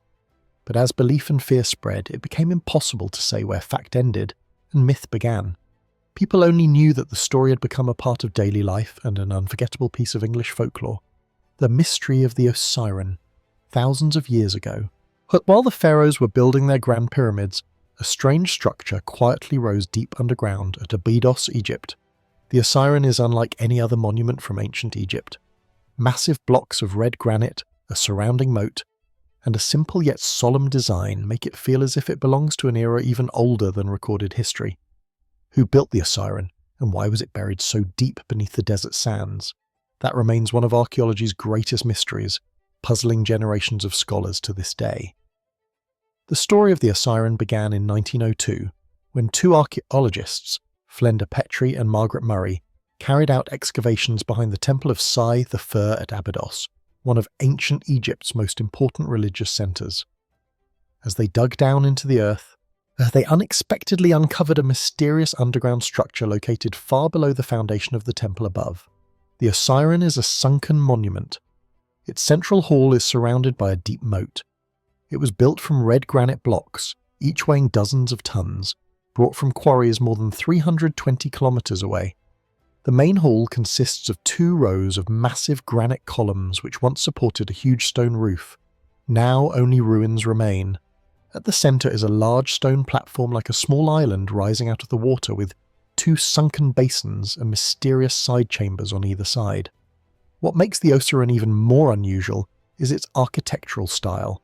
Although it is usually considered part of the Sadi I temple complex built around the 13th century BC under Pharaoh Sidor, the Osiren does not display the typical features of that period. The granite blocks were cut with remarkable precision and fitted together without mortar in a style reminiscent of far older megalithic structures. More than that, the Osiren lies at an unusual depth lower than the foundation of Seti's temple, as if it had been built long before the Nile's sand and silt covered the area. Some scholars like John Anthony West have even suggested that the Oyan may date to the pre-dynastic era, possibly before the Old Kingdom. But if that's true, who built it? And how did they move such enormous stones over hundreds of kilometres without any modern technology? The question of the Osiren's purpose is equally controversial. Many Egyptologists believe that it was a symbolic tomb for the god Osiris, lord of rebirth and the afterlife, or for Seduance himself portrayed as Osiris. The design with its surrounding moat and central island is thought to represent the primeval mound from Egyptian mythology or to symbolise the tombs of the Valley of the Kings. Some say the moat was used in rituals dedicated to Osiris as water represented rebirth. Yet inside the Osiren there are no texts or inscriptions to confirm these theories. The absence of hieroglyphs is extremely rare for Egyptian monuments. Was the Oyan a place to commune with the gods? Or was it a cosmic structure with a meaning we still cannot understand? The deeper researchers dig, the more mysteries the Oyan reveals. Some, like Freddie Silver, have proposed that the Oyan could predate the Great Flood, dating back 12,000 years to a time when Abydos was still a fertile area with a vast inland lake. And its construction style has also been compared to megalithic sites in South America such as Sacsayhuaman, leading some to speculate about the possibility of a lost global civilization. Recent studies, including a 2023 article in the journal Minerals, have discovered an ancient water channel connecting the Oyeran to the Nile, suggesting the monument was designed to use underground water sources. However, the chemical makeup of the water here is different from that of the Nile, fueling more doubts about its true origins. Perhaps the water comes from a deep aquifer or some mysterious underground rock layer. How could the ancients have known about this hidden water? And why would they build a secret monument deep beneath the earth? The fate of the Osiren only adds to its mystery. After it was completed, the monument seems to have been abandoned and buried under thick layers of sand. It wasn't rediscovered until the 20th century. Some believe that floods and silt from the Nile buried the structure and that Sedouin built his temple above it, never knowing about the Oyan below. But if the Oyan already existed, why is there no ancient record mentioning it? Another theory is that the Osiren was deliberately concealed, possibly because it held a sacred or dangerous secret.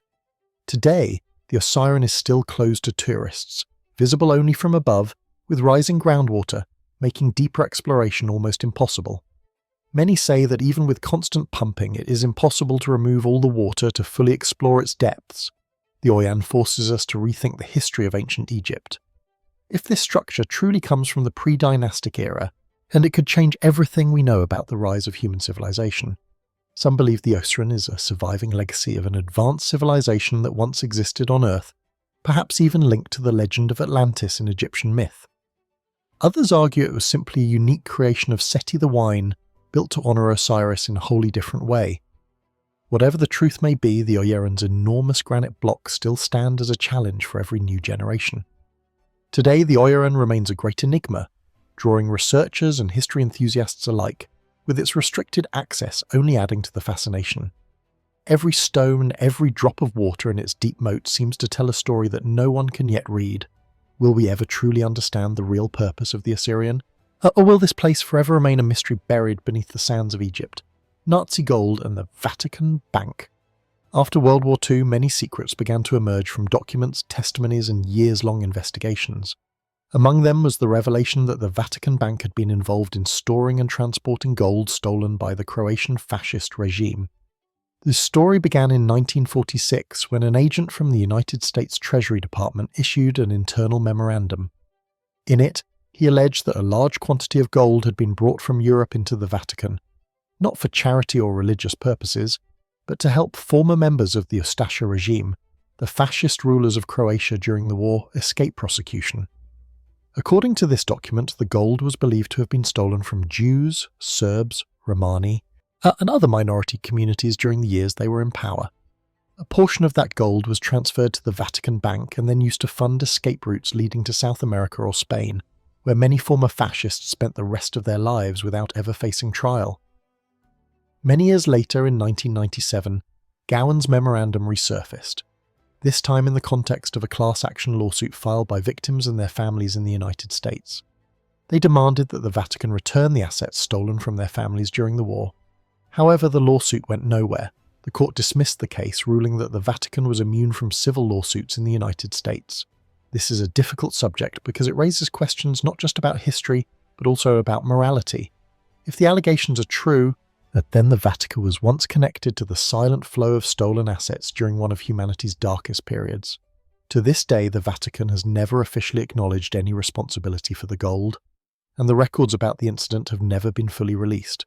But for many people, the important thing is not an apology, but transparency to know what truly happened, and to close a chapter of history that remains unresolved. One of the earliest alien abduction cases in 1957, at a time when stories about extraterrestrial beings were still new to most of the world. Something happened in a quiet rural area of Brazil that continues to send chills down people's spines even today. This story began with Antonio Vaz Boas, a young farmer living a simple life with his family who never imagined he would become the central figure in one of the first alien abduction cases ever recorded in modern history. That night, while Antonio was working alone in the fields, a strange red light suddenly appeared in the distant sky. It grew brighter and moved closer to him. At first, Antonio thought it was just a star or perhaps some ordinary flying object, but within minutes, he realized this was unlike anything he had ever seen before. According to Antonio's account, the glowing object quickly landed in the middle of the field, and from inside, a group of small beings with unusual shapes emerged. They wore tight-fitting uniforms and moved with incredible agility. Antonio tried to run back toward his tractor, but the engine suddenly died and would not start again. And before he could resist, the beings overpowered him and dragged him inside the craft. Antonio recalled with perfect clarity the feeling of fear and helplessness as he was brought into a space that was completely unfamiliar. He was stripped of his clothes and covered in a strange liquid that made his entire body go numb and unable to move. After that, Antonio was taken into a dimly lit room and forced to breathe a kind of gas that left him too weak to fight back. The story grew even stranger when Antonio said that he then encountered a being with the form of a female who also looked nothing like a normal person. This being came close to him without saying a word, communicating only through her eyes, and forced Antonio to participate in an experience that he himself could not fully explain. The whole ordeal was a mix of terror and helplessness. When it was over, the beings dressed Antonio and took him out of the craft, leaving him alone in the field, exhausted, disoriented, and in shock. When he returned home, Antonio discovered many bruises on his body and began to show symptoms similar to poisoning or exposure to strong radiation.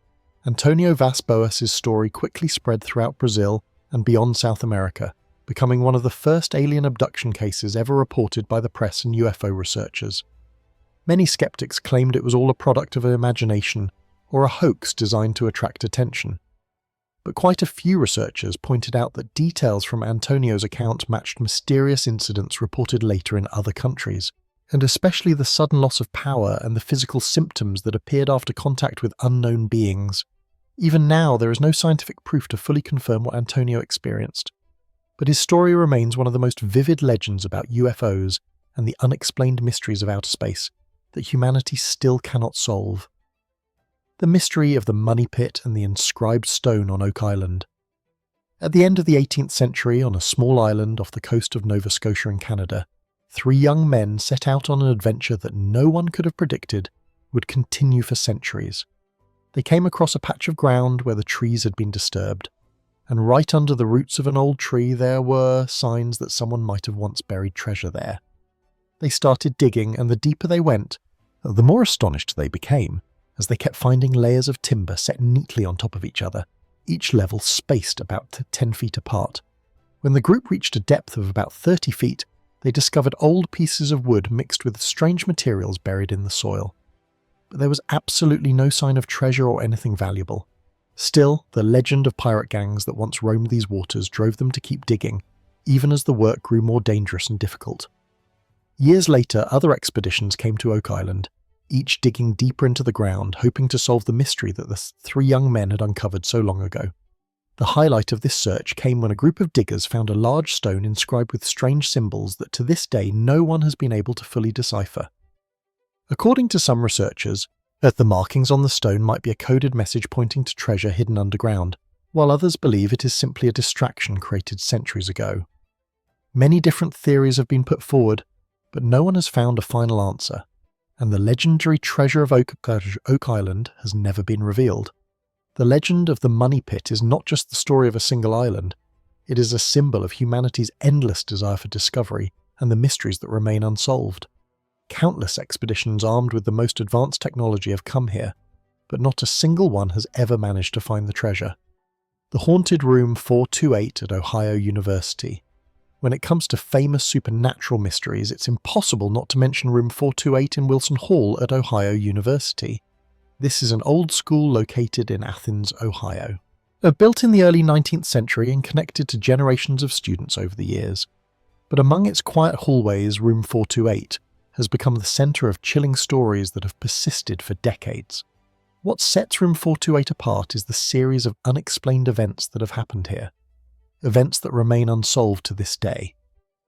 Many years ago, when Wilson Hall first opened, a young student died in room 428 under extremely mysterious circumstances. No one knows exactly what happened, but ever since that day, people living near the room have reported hearing strange noises in the middle of the night, seeing furniture move by itself and feeling sudden cold drafts even when all the windows are closed. Not long after, another student suffered a tragic fate in the same room, deepening the ghostly atmosphere that hung over the entire dormitory. And some have claimed to see a ghostly face imprinted on the door of room 428, a face that returns again and again no matter how many times the door is replaced. Other students have described the sensation of an invisible force pulling at their legs or hearing footsteps overhead, even though they lived alone. Over the years, these stories only grew until finally room 428 was permanently closed and no one dared to stay there again.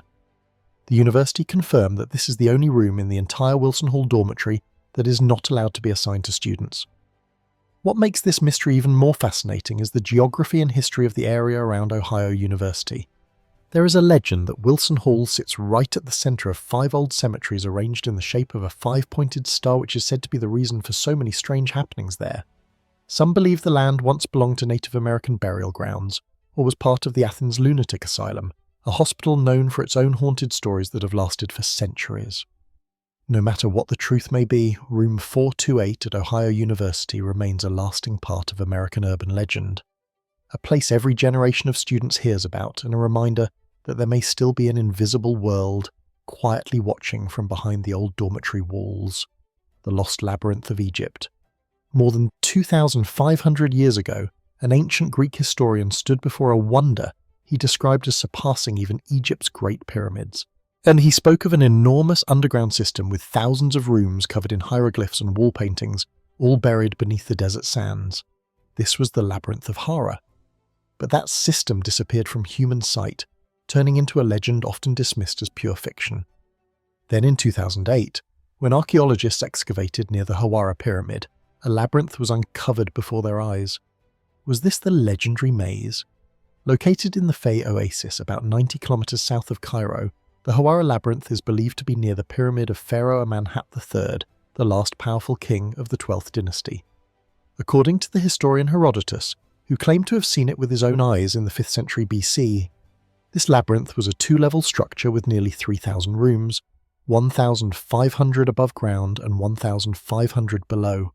He described 12 roofed courtyards, 6 to the north and 6 to the south, with winding passages connecting the rooms, corridors, and intricately carved columns. The walls were covered with hieroglyphs and paintings, and each courtyard was surrounded by perfectly joined white stone columns. Herodotus wrote, "If you combined all the buildings of the Greeks, they would not equal this labyrinth in labour and expense." And he was not the only one to see it. Other ancient historians like Strabo, Diodorus, Siculus, and Mantho also spoke of a giant structure at Hawara, with some even claiming to have explored it themselves. Strangely, the Egyptians did not call it a labyrinth. To them, it may have been a burial complex designed to protect kings and sacred crocodiles. Herodotus said the Guardian refused to show him the underground chambers because they contained the tombs of the labyrinth's builders and the remains of holy crocodiles. The whole structure was surrounded by a wall 385 meters long and 158 meters wide, larger than both the Karnak and Luxor temples combined. But the mystery did not end with its discovery. After the 2008 find, Egypt's Supreme Council of Antiquities ordered a halt to publishing results, citing reasons of national security. Researcher Louis Daudier, the leader of the MADA group, waited 2 years for permission to go public, but never received a response. In the end, he created a website to share the discovery with the world.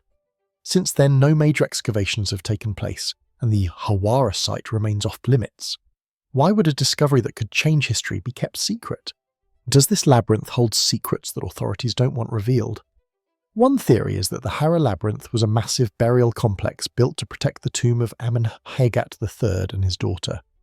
Historians believe it could contain treasures, artifacts, and texts revealing details about ancient civilizations, even those that predate written history. Some ancient records say the labyrinth was designed to confuse and protect the tomb from robbers, but others think the labyrinth may not be as grand as Herodotus described. Some scholars suggest ancient historians like Pliny may have exaggerated, relying on unreliable sources or never having seen the structure themselves. Over thousands of years, floods and quarrying in the Fiume region have altered the landscape, possibly destroying or burying large parts of the labyrinth under Nile mud. Today, the Hawara Labyrinth remains an unsolved riddle. Even though radar has confirmed the existence of underground chambers, no one is allowed to enter and explore them, the lost continent beneath the Indian Ocean. Today, our world is divided into 7 continents of different shapes and sizes, and most people assume that the map of Earth has been set in stone for millions of years. But in reality, our planet is always shifting beneath the surface, and the history of its continents holds chapters that have been completely forgotten. An unexpected discovery on Maitius, a small island east of Madagascar, has raised new questions about an ancient continent that once existed and then vanished without a trace. The story began when scientists collected sand and mineral samples from the beaches of Maitius. Hidden in those grains of sand, they found zircon crystals, a type of mineral so durable it can survive for billions of years. What shocked the researchers was that these crystals dated back nearly 2 billion years, while the island of Maitius itself only rose from the sea about 9 million years ago thanks to volcanic activity. The presence of ancient zircon crystals on such a young island immediately raised doubts about their true origin. Geologists considered every possibility, from the crystals being carried by wind or water from distant continents to the theory that they arrived with humans in ancient times. However, every line of evidence pointed toward a bold new hypothesis. Deep beneath the ocean, there once existed a piece of an ancient continent called Maitea, and these zircon crystals were its last surviving remnants. According to research, Maitius once connected Madagascar with India hundreds of millions of years ago, until powerful geological forces tore it apart, sending part of it deep beneath the ocean floor, where it vanished from the world's map. Further geological evidence shows that the oceanic crust around Maitius is much thicker than in other areas of the ocean, adding weight to the idea that a vast sunken continent once existed there. For scientists, this discovery is not just of historical importance. It is also proof of Earth's endless motion and change. The unearthing of the lost continent of Mytia is a reminder that some epic chapters of our planet's history still lie buried beneath the ocean, waiting for modern humans to discover them.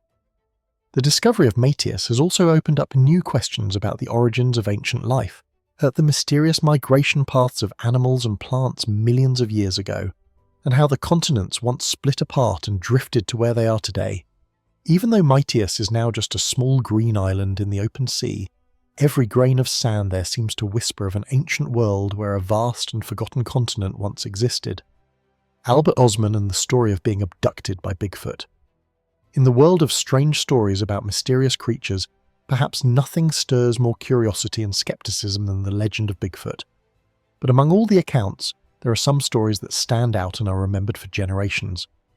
The case of Albert Osman, a Canadian gold prospector, is one of the most famous and controversial Bigfoot legends of all time. The story began in 1924 when Albert Osman decided to leave the noisy city behind and set off in search of gold in the remote mountains near Toba Inlet, British Columbia. With years of experience living and working in the wilderness, Osman wasn't the least bit worried about the strange tales locals told of mysterious creatures guarding the forest. Everything changed after one restless night.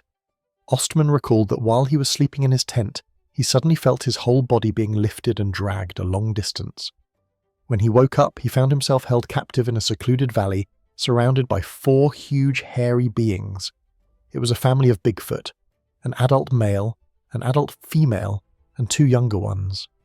He remembered the sheer terror he felt when he saw their faces, which looked almost human yet wild, and with eyes that glowed in the darkness and massive bodies that would shock anyone. Day after day, Austin was kept in that valley, unable to escape and constantly watched by the Bigfoot family. They never harmed him, but they would not let him go either. He was given roots and strange berries to eat, and sometimes the younger creatures would sneak into his backpack and steal his belongings. The details Osman described were vivid, from the way Bigfoot clumsily used their hands to examine his things to how they communicated with each other, using sounds unlike any animal he had ever heard. The most remarkable thing was that Austin managed to remain calm and started to observe his captors more closely. He noticed that their behaviour showed both curiosity and a certain sense of family affection, and this suggested that they were not just mindless wild animals, but perhaps a small isolated community with their own language and a way of caring for each other. After many days of planning, Osman finally found a chance to escape when he tricked the big male with a tin of snuff, which made the creature panic and lose focus. Osman ran through the forest and eventually found his way back to civilization. After his ordeal, it took Osman more than 30 years before he decided to share his story with the media and researchers. At first, many dismissed it as a fabrication or the product of an overactive imagination. However, Osman's persistence and the consistent details in his account over the years have led some experts to ask, could it be possible that an undiscovered creature is still hiding somewhere in the forests of North America? Of fossil whales with legs. If there is any place on Earth that can make us reflect on the great mysteries of evolution, it must be the Valley of the Whales in Egypt, a barren land deep within the Western Desert, where the burning sun and shifting sands have hidden wonders for millions of years. But beneath the cracked surface of this valley lie fossils that have amazed the scientific world. For here is recorded a miraculous chapter in the story of life's journey from land to ocean. The story began when scientists discovered hundreds of ancient fossilized whale skeletons dating back as far as 40 million years, scattered across a landscape now so dry it is hard to believe it was once a vast shallow sea. What made this discovery truly remarkable was that some of these fossilized whales still had all 4 limbs, meaning they possessed both front and back legs along with the tails and fins we see in modern whales. These skeletons, many stretching dozens of feet long, clearly show the leg joints that once allowed these creatures to move on land before they fully adapted to life in the water. This discovery became vivid, undeniable evidence for the theory of the whales, incredible evolution that whales were once land animals slowly transforming to thrive in the boundless ocean. What stunned scientists even more was the exceptional state of preservation found here. In the dry, scorching climate with virtually no rain for thousands of years, the bones have hardly decayed, allowing paleontologists to study even the smallest details. From the shape of their teeth to the structure of their leg bones and the development of their fins and tails. Though the story of the Valley of the Whales is not just a triumph of modern science, It is a powerful testament to the extraordinary power of life to adapt and transform. No one can stand in the Valley of the Whales without feeling humbled by what nature has created. These fossils serve as a reminder of the flow of time, of ancient migrations, and of the absolute power of adaptation and evolution across millions of years. The Mermaid of Kiryat Yam, Israel. If you ever thought that mermaids belonged only to old legends, then the quiet coastal town of Kiryat Yamam in Israel offered the world a surprise in 2009 when many local residents claimed they had seen a strange creature right off the Mediterranean coast. What set these reports apart was that the creature people described looked half human and half fish, and suddenly stories that once seemed like fantasy began to feel much more real. It all started on a quiet afternoon when a man named Shlomo Cohen was walking on the beach with his friends, and they happened to spot an unusual figure lying still on the white sand. As the group walked closer to see what was going on, the creature suddenly sprang up on its hands and then quickly dove into the deep blue water, vanishing from sight and leaving behind only the clear impression of a large fishtail on the sand. From that moment, the shoreline of Kiryat became the centre of endless rumours and strange new events. More and more local people and visiting tourists said they had seen the same creature swimming out in the distance or sometimes rising above the waves and waving in a mysterious way. They're turning those stories into something that captured the curiosity of an entire nation. As the wave of fascination continued to grow, the authorities of Kiryat Yam decided to offer $1 million reward to anyone who could bring solid proof that a mermaid really existed in these waters. After that announcement, teams of hunters, researchers, and even scientists began to arrive, all hoping to become the first in the world to capture real evidence of a creature that until then had belonged only to fairy tales. Still, even though many photos and videos were taken, all of them ended up being too blurry or too hard to identify. So up to today, no one has ever claimed that big reward. And the Mermaid of Kiryat Yam remains an unsolved mystery. What makes this story even more interesting is that it didn't just spark curiosity in Israel. It made researchers around the world start to wonder if creatures once thought of as legend might truly exist somewhere in the world. Because for thousands of years, mermaids have appeared in the old stories of civilizations like Assyria and Greece, where people believed these mysterious beings lived deep under the sea and could enchant or lure sailors into dangerous waters. Today, even though modern science still has no proof that mermaids are real, the mystery in Kiryat Yam still holds countless questions we have yet to answer. Maybe somewhere under those deep blue waves, there are still wonders waiting for someone to discover and explain. The book that predicted the Titanic disaster. In the history of modern seafaring, the sinking of the Titanic in 1912 has always been seen as one of the most haunting tragedies when a ship that was called unsinkable ended up resting forever at the bottom of an icy ocean just hours after striking an iceberg, leaving behind immeasurable sorrow and questions that remain unanswered. But what makes the Titanic story even stranger and more chilling is the existence of a novel published back in 1898, 14 years before the real disaster, that described in detail a shipwreck almost identical to what happened on that fateful night. The novel was called The Wreck of the Titan, written by author Morgan Robertson. Within its pages, he imagined a massive vessel named Titan, a ship of enormous size celebrated as unsinkable thanks to the most advanced engineering of its time. What is so uncanny is that the Titan also set sail on a cold April night on the North Atlantic, carrying thousands of passengers and crew, and was equipped with only a limited number of lifeboats because everyone believed in the absolute safety of the ship.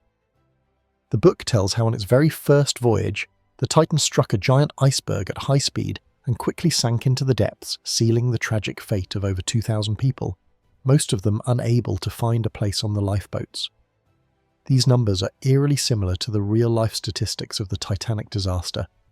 But it isn't just the numbers that are striking. The details about the timing, the circumstances, and the sense of confusion and fear among those on board are described by Robertson with such precision and vividness that many people have wondered whether he somehow saw the future or unwittingly prophesied a tragedy that would happen many years later. The novel, for this reason, sparked a huge wave of debate among researchers, leaving many to question whether this was just an unbelievable coincidence or if there was some hidden mystery behind it that humanity has yet to understand. After the real Titanic disaster in 1912, the name of The Wreck of the Titan and its author Morgan Robertson suddenly appeared in newspapers everywhere.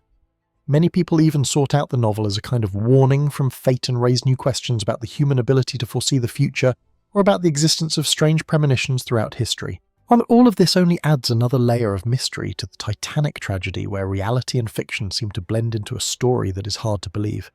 Even today, whenever people mention the Titanic, they remember not only the pride of modern industry or the pain of thousands of lost lives, but also the chilling story of a strange novel that seemed to predict the greatest disaster in maritime history. The Wheel of Spirits on the Golan Heights, set in the windswept, desolate stretches of the Golan Heights in the Middle East, stands an ancient stone monument that leaves archaeologists, historians and lovers of mysteries in silent awe at both its scale and its secrets. This structure is known as the Wheel of Spirits, or by its ancient name Rujim el-Hiri. No one knows exactly who built these circles of stone, and no one truly understands their original purpose. But if you find yourself standing in that landscape at dawn with sunlight streaming through those ancient grey stones, you can sense something unmistakable, a mysterious energy that cannot be explained. The Wheel of Spirits is made up of more than 40,000 basalt stones arranged in 5 concentric circles with outermost rings stretching over 150 metres in diameter, encircling a central mound nearly 5 metres high. Seen from above the monument resembles a giant wheel, or perhaps a gateway leading into another world. No one knows for sure when it was built, but archaeologists believe it may date back to the 4th millennium BC, which would make it as old as, or perhaps even older than the Egyptian pyramids. What is most mysterious about the Wheel of Spirits? It is not just its massive construction, but the meaning and purpose it has left behind for future generations. Some theories suggest that it was once a site for sacrificial rituals or religious ceremonies connected to the transition between life and death. Locals still tell stories that when the sun rises on the summer solstice, its light passes through the gaps in the stones and shines directly into the centre of the monument, as if opening a path for the souls of the dead to journey into the afterlife. Some modern researchers even compare it to a gigantic stone calendar designed to help ancient people track the movements of the sun, the moon and the stars above to guide them in farming, hunting or spiritual rituals.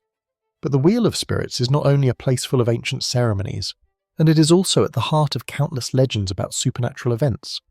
Some say that on moonless nights, the shadows of ancient spirits can still be seen moving around the stone circles as if they have never truly left this place. In recent years, Rujim el-Hiri has become not only a destination for scientists, but also a magnet for archaeologists, documentary filmmakers, spiritual researchers, and curious travellers. Yet despite all the studies and research, the theories about this monument remain unresolved. Some people are convinced that it was once a sacred site for sacrificial rituals. Others lean toward the idea that it was a gateway to the heavens, opening into the unseen world, while some even connect it to a long-lost civilization that once thrived on the Golden Heights before being buried beneath the dust of time.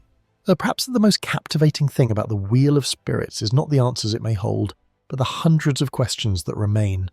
Every stone, every circle holds its own mystery. Stories of a vanished civilization, of beliefs and fears that once shaped how people faced things far beyond their understanding. The Indus Valley Script. More than 4,000 years ago, on the vast land surrounding the Indus River, there once thrived an ancient civilization of remarkable achievement. Here, great cities like Harappa and Mohenjo-daro rose with carefully planned streets, houses, and drainage systems that far surpassed many other civilizations of the same era. Yet, there remains one thing that archaeologists and historians have not been able to explain: the writing system of the Indian people. Since the late 19th century, when archaeologists first discovered small stone seals carved with mysterious symbols, people have wondered, what do these signs mean? And what stories do they tell about a culture that was once so advanced? These seals are usually only as small as the palm of a hand, each carved with images of animals, people, and a series of strange characters. To this day, researchers have collected more than 4,000 such seals, but no one has ever been able to read a single line from them. The signs on the Indian seals are truly unique. They do not resemble any other known ancient writing system such as Egyptian, Mesopotamian, or Chinese scripts. Each line generally contains just 3 to 5 characters, sometimes a few more, but never any long text or clear narratives. The symbols are always carved with great care. They're showing that people in ancient times placed high value on communicating information, even though today we still have no idea what each character means. Over the years, many theories have been proposed in the hope of unlocking this mystery. Some scholars believe the script may be a form of syllabic writing, like Sumerian cuneiform or Egyptian hieroglyphs. Others think it could represent ideas or concepts similar to Chinese characters. There are even those who suggest the Indian signs were not really a true writing system, but rather symbols used for identifying goods or families, perhaps for trade or religious rituals. Numerous attempts have been made to decipher these signs over the past century. And one of the biggest challenges is that no one has ever found a bilingual inscription like the Rosetta Stone that once helped decode Egyptian hieroglyphs. On top of that, the small number of symbols and the short length of most inscriptions make it even harder to compare and analyze the script. What's especially strange is that despite the civilization's remarkable development after the Indus civilization collapsed, around 1900 BC, all traces of their writing and language seem to disappear completely. Many researchers believe that if the Indus script is ever decoded, we will learn much more about their daily life, religion, and perhaps even the reason why such a powerful civilization vanished so quickly.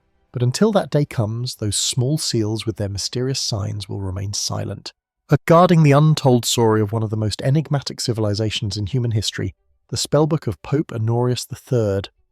Few would suspect that among the many secrets of the Vatican lies a book that once shook the entire Catholic world, a spellbook said to have been written by Pope Honorius III himself. In history, Honorius III led the Catholic Church from 1216 to 1227. He was renowned as a model pope devoted to faith and duty, yet his name became forever linked to one of the most controversial grimoires, a manual of magical practice that left many both astonished and skeptical. The book is called the Grimoire of Pope Honorius. What makes it so remarkable is not just its content filled with rituals, formulas, and instructions for summoning both angels and demons, but also the identity of its alleged author. For centuries, the rumours claimed that Pope Honorius III had written it as a secret handbook intended only for priests willing to venture into the world of the occult. However, the truth is far more complicated. The first known edition of this book did not appear until 1629, more than 400 years after Honorius III had died. Many scholars believe that the grimoire is a forgery created to take advantage of the trust of priests and followers. At that time, European society was still steeped in superstition and haunted by a fear of magic. By attaching the Pope's name to a book of mystical rituals, its creators made it seem legitimate and powerful in the eyes of many. Despite all the controversy over its origins, the Grimoire of Pope Honorius has continued to inspire suspicion and fear. Some believe it is a genuine secret legacy that the Vatican has tried to hide, and others argue that it is nothing more than a clever hoax meant to prey on the superstitions of the Middle Ages, but there is no denying that this book created a tangled connection between the Church and the magical practices that it once so fiercely condemned. Megalodon, the ancient phantom of the deep. For millions of years, the ocean was ruled by a creature so fearsome that just mentioning its name was enough to make all other sea life tremble. That creature was the Megalodon, the giant shark that once dominated the seas as an unrivaled lord of the deep. With jaws so wide they could swallow 2 grown adults in a single bite and teeth as sharp as razors, it is considered the most formidable predator ever to exist on Earth. But the question that keeps people staring out at the open sea is this: has the Megalodon truly gone extinct? Or could it still be lurking in the depths where no human has ever ventured? According to fossil records, the Megalodon is believed to have disappeared around 3.6 million years ago, as Earth's temperatures began to fall and the warm waters it called home gradually vanished. The change in climate, along with the loss of its main food sources, meant that it could no longer survive as a species. Yet the reason Megalodon remains a constant topic of conversation is due to a string of satellite images and rumours that have surfaced repeatedly over the past few decades. Some people claim to have seen the shadow of a gigantic creature swimming near the coast, or have heard strange sounds rising from the deep ocean. They compare the size of these shadows to that of a bus, and point to them as undeniable evidence that the Megalodon still lives somewhere out there. But the reality of science is much less romantic. Up to now, there is no convincing evidence that Megalodons still exist. No new teeth have been discovered, no whale carcasses have turned up with massive bite marks, and no sonar scans have ever picked up the movement of a creature as large as a 3-story building beneath the waves. Scientists also note that if Megalodon were still alive, it would need an enormous amount of food every day, something the modern ocean simply cannot provide without leaving a trace. Additionally, what were once thought to be recent fossil teeth have turned out to be millions of years old, simply well preserved thanks to special geological conditions. But this only strengthens the theory that Megalodon truly became extinct long ago. Still, Megalodon lives on in our imagination, not because we truly believe it still survives, but because it stands for a time when the ocean was an incredibly dangerous place. The legend of giants and the ancient stone temples of Malta. If you ever find yourself on the small island of Gu in Malta, you can't help but be amazed by the ancient ruins standing tall against the blue sky, with sea winds sweeping through every stone slab. These are the Ganta temples, a mysterious site that the islanders have long believed could only have been built by giants. For generations, locals have told the story of Sansuna, a powerful giantess who, while cradling her baby in one arm, carried massive stones on her shoulder to build this temple. For those who came later and saw firsthand the 6 meters high stone walls and blocks weighing up to 50 tons, it was impossible to imagine that ordinary people could ever move and arrange such enormous materials. And so the legend of the giant Sansuna spread even further. Modern science shows that Gantia was built around 3600 BC, older than even the famous pyramids of Egypt. It has been determined that across the islands of Malta and Gumo, there are as many as 23 different megalithic temples, 6 of which have been recognized by UNESCO as World Heritage Sites. Each temple, such as Manadra, Hagar Kim or Tarxian, has its own unique structure and seems to have been built according to ancient astronomical and religious principles that we still haven't fully deciphered. And some researchers have even proposed that Malta could be a surviving part of the legendary city of Atlantis, with structures dating back more than 11,000 years, which would mean that the history of humanity is far more complicated than we ever imagined. Today, although scientists have experimented with various methods to move these stones, like rolling them on logs or combining human strength with pulley systems, no one can say for sure how people in the past managed to build these temples on a small island in the middle of the Mediterranean. That's why many still believe that only giants or some force beyond our current understanding could have created such stone wonders. Perhaps it is exactly this enduring mystery that makes Malta's megalithic temples such a captivating destination for anyone fascinated by history, archaeology, and the ancient legends of powers that surpass the limits of human imagination. Dark oxygen. Scientists have just discovered a phenomenon that seems almost impossible to believe. Oxygen is being produced at the very bottom of the ocean, and this could completely change the way we understand a world we thought we had already explored. Leading this discovery is Dr. Andrew Sweetman, a researcher with the Scottish Association for Marine Science, who has spent more than a decade observing the deep ocean regions that humans rarely reach. During surveys in mineral-rich areas of the seafloor, Sweetman's team found places where the concentration of oxygen suddenly spiked.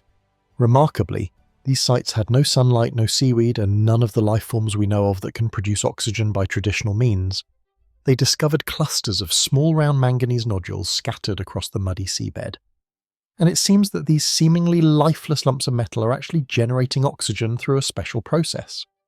What truly surprised the scientific community is that this phenomenon isn't limited to just one location. It's now been detected in 6 different spots around the globe. This led Dr. Sweetman to believe we might be standing at the threshold of a whole new biological and chemical rule, one that could exist independently from every condition modern science has always considered essential for life. If the ocean floor can create oxygen in darkness with no living organisms and no sunlight, then what other environments in this universe might be quietly fostering life in ways we've never imagined? And this is exactly why NASA has begun to closely monitor this research, knowing that what happens on our own ocean floor today could be a small-scale model of what's unfolding on distant planets millions of light-years away. Right now, Sweetman and his team are preparing for 3 years of expeditions to confirm and expand on this finding, with the first mission set to depart from San Diego in January 2026. If they succeed, this discovery will not only change what we know about our oceans, it could rewrite the entire story of how life originates and survives, both on this planet and beyond. Are we ready to accept that life might sprout from dark, cold places where there is no light, no plants, and none of the familiar things we've always believed were necessary? Or will we still cling to the idea that life must be tied to sunlight and the old truths we've always held as fact, the mystery of the Western Reserve? On a windy summer evening in 1892, the steel cargo ship Western Reserve cut through the deep waters of Lake Superior. No one could have imagined that within just a few minutes it would vanish forever, taking nearly everyone on board with it, and that more than a century would pass before it would be found again. This was no ordinary ship. At that time, it was considered a new symbol of maritime technology on the Great Lakes. Measuring over 300 feet long and built entirely of steel, the Western Reserve was known as the Grey Fox of the inland waterways thanks to its speed and its unmatched ability to carry coal across the region. The ship's owner, a wealthy businessman named Peter Mack, had invested heavily in technology and had so much faith in his vessel that he brought his entire family aboard for a summer holiday cruise across the lake, never suspecting that this decision would end in tragedy. On August 30th, 1892, as the Western Reserve crossed Whitefish Bay, a sudden storm struck. Because the ship wasn't carrying cargo at the time, it became dangerously unstable, drifting and pitching in the powerful winds. In just about 10 minutes, from the first gust to the moment the hull broke apart and the ship sank, everything happened so quickly that most crew and passengers never had a chance to react. Of the 28 people aboard that day, only one survived, the wheelsman, Harry Stewart. He was the only one to reach a lifeboat, eventually washing ashore nearly exhausted. That the story he later told remains the only eyewitness account of what really happened to the Western Reserve that stormy night. For more than 130 years after the sinking, the Western Reserve became part of the ghostly legends that swirl around Lake Superior, a place locals still call the Shipwreck Coast, where sudden violent storms have claimed thousands of ships. It wasn't until the summer of 2024, after more than a century of fruitless searches, that a team of archaeologists from the Great Lakes Shipwreck Historical Society finally discovered the wreck nearly 600 feet down. The ship was broken in two, but the stern remained remarkably intact, resting quietly on the lake bed, a silent witness for 132 years. The discovery of the Western Reserve not only unlocked part of the mystery surrounding this ship, but also served as a reminder that these seemingly peaceful waters still guard secrets that only time and perseverance can reveal. And among the countless ships that lie forever on the bottom of Lake Superior, the Western Reserve now stands as a living part of American memory and history. The year 4 submarines vanished without a trace. If there is ever a year that made the whole world look down at the ocean with suspicion and fear, it is 1968. A year when 4 military submarines from 4 different countries mysteriously disappeared one after another. The first to go missing was Israel's INSD-AR, a former British submarine from World War II that had been refitted and handed over to the Israeli Navy for patrol duties in the Mediterranean. On January 9, 1968, it departed from Portsmouth, England, and began its journey home. But for the first 2 weeks, all signals were regular and routine. But on January 25th, all contact suddenly ceased. British, American, Turkish, and Greek forces launched a massive search operation. It wasn't until 1999, 31 years later, that the wreck was finally discovered at a depth of over 3,000 meters on the Mediterranean seabed. The true cause of the sinking has never been definitively identified, even to this day. Just 2 days later, France was shaken when the Minerve, a small submarine carrying 52 crew members, vanished barely an hour from the port of Toulon. The weather wasn't too bad, and there was nothing unusual about the mission. But just like the DAR, the Manure went completely silent and was never heard from again. France searched in vain for decades. It wasn't until 2019, over 50 years later, that the submarine was finally located nearly 2,400 meters below the surface. The hull was split. The bow section had broken off, but the real cause remained shrouded in darkness.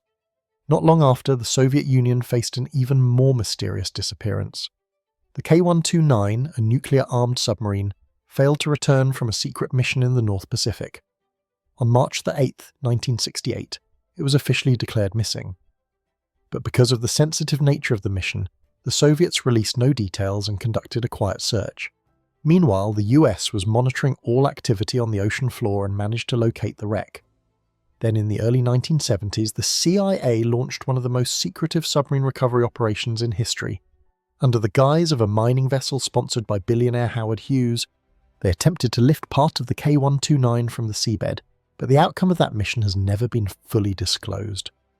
Finally, there was the USS Scorpion from the United States, a skipjack-class attack submarine carrying 99 crew members which disappeared in May 1968 while returning from a mission in the Atlantic. The last signal it sent reported tracking a Soviet ship, and then there was only absolute silence. 6 months later, the wreck was found at the bottom of the Atlantic near the Azores. Theories about what happened range from an internal torpedo explosion to technical failure to even the possibility of an attack, but to this day the US Navy has never given an official explanation. The sunken city off the coast of Cuba, in the early 2000s, and a team of underwater explorers led by marine engineer Pauline Zalitsky and her husband Paul Vinisvag set out to survey the seafloor off the western coast of Cuba. Their hope was to discover wrecks of Spanish trading ships lost out during the Age of Conquest. But what they found far surpassed all initial expectations and raised questions that have never truly been answered. As their survey vessel towed sonar equipment across a stretch of deep water nearly 600 meters down, the signals began to form a strange pattern on the screen. Instead of the natural shapes of rocks or silt, the scanner outlined a series of square and rectangular structures with sharp, defined edges arranged in orderly rows resembling ancient foundations and roadways buried beneath layers of ocean sediment. Large stone blocks appeared to have been shaped by human hands, and some even seemed to be stacked atop one another, forming low walls or pillars, when a remotely operated vehicle was sent down to capture live footage. What appeared on screen left the research team even more perplexed. Beneath the water lay silent stone ruins that had rested undisturbed for thousands of years. This site is located nearly 2,000 feet from the Cuban shoreline at a depth only modern ships and specialized equipment can reach. Pauline Zalitsky and Paul Vinsvag concluded that these could not be ordinary natural formations. The shapes and arrangement of the stones were too similar to the layout of an ancient city. If these really are the remains of a forgotten civilization, they may have been submerged tens of thousands of years ago during a time when sea levels were much lower than today. This discovery quickly attracted worldwide attention from both the media and the scientific community. Some immediately drew connections to the legend of Atlantis, the mythical city said to have sunk beneath the sea, a story told by the philosopher Plato more than 2,000 years ago. Others took a more cautious approach, suggesting these might simply be the result of rare geological processes or a unique formation of marine limestone. Yet, after those initial surveys, the research project seemed to fall silent. No new data emerged, no further reports were released, and all the questions about the true origins of the mysterious stone structures off Cuba remain unanswered. Some believe the Cuban government or other major powers have deliberately kept the truth hidden, but while many scientists point to the overwhelming costs and technical challenges of retrieving samples from such depths as the main reason further study has stalled, the pages the Vatican doesn't want anyone to read. Canon 489 is not a legend or a rumour. It is a real archive meticulously preserved since the 18th century, and it contains detailed records of serious incidents involving crimes, misconduct, and the ways the Church has handled those problems. These files are not just collections of priests' confessions, but also include internal correspondence, reports from diseases, and directives from high-ranking officials ordering internal resolution or destruction of sensitive documents.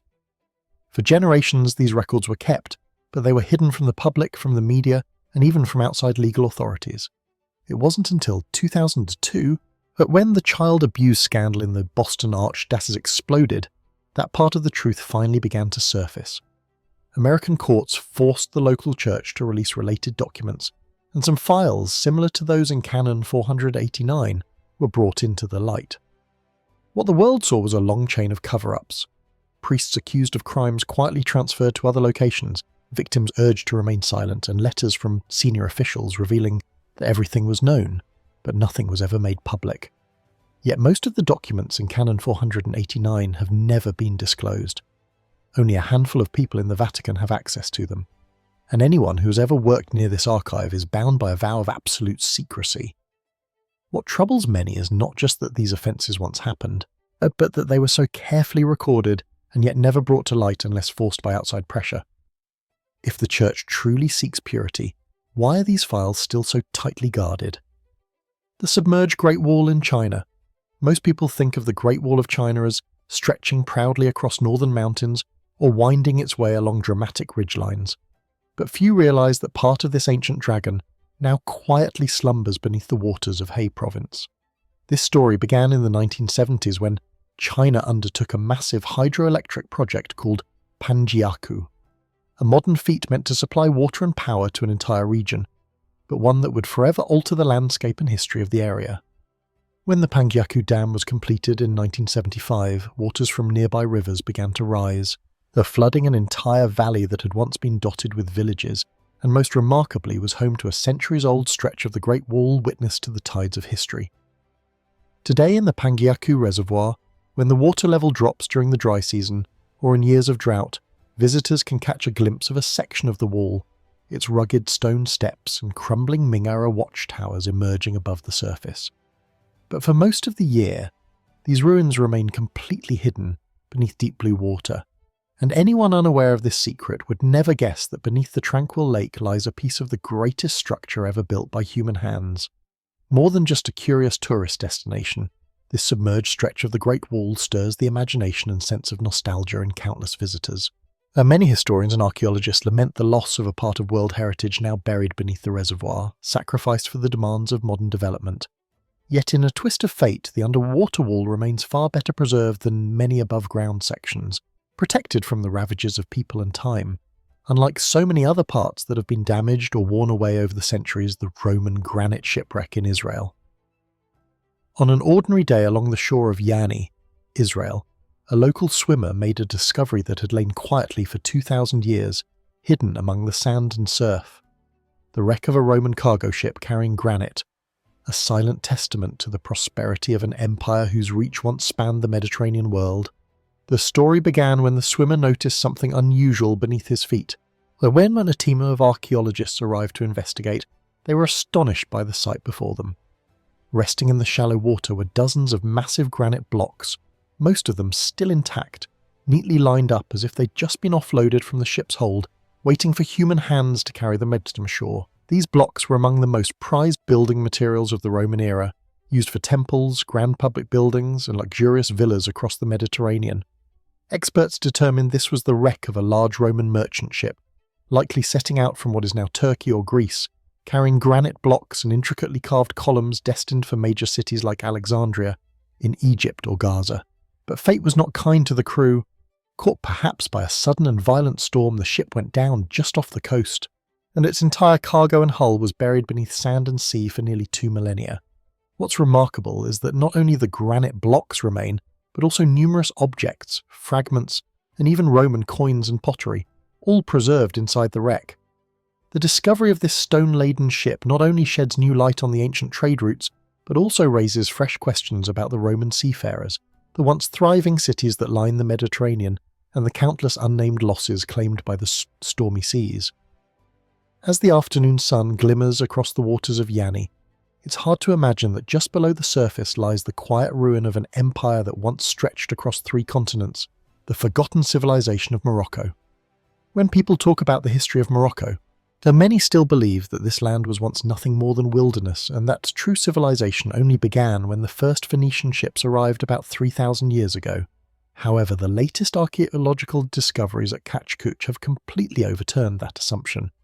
Here, researchers have found the remains of an ancient settlement dating back as far as 4,200 years, filled with evidence that indigenous people not only lived, but also flourished long before the arrival of the Phoenicians. They had already mastered the construction of sturdy homes using wooden frameworks coated with mud, a technique that even today is still found in some rural areas of Africa and Asia. This allowed their buildings to withstand the region's harsh climate for thousands of years. And excavations have also uncovered countless animal bones alongside remnants of barley, wheat, and various types of legumes. This proves that the people of ancient Kochku developed a diverse agriculture and knew how to harness natural resources to sustain their community. But the story doesn't end there. Scientists have noted that within the ruins of Kachkuch, traditional native building techniques are blended with clear influences from the Phoenicians. Rather than one culture simply dominating the other, archaeological evidence suggests the 2 cultures interacted, exchanged ideas, and learned from one another to create a vibrant, shared community. This challenges the long-held notion that North African civilization only began to thrive thanks to major Mediterranean cultures coming in from abroad. In truth, the indigenous people of Morocco had already developed a stable agricultural economy, advanced construction methods, and their own unique social structures. Looking back at all the findings from Court Couch, it's clear that the history of North Africa is far more complex and fascinating than what's usually written in the textbooks. Indigenous civilizations had risen and prospered on this very land long before any other cultures set foot on Morocco's golden shores.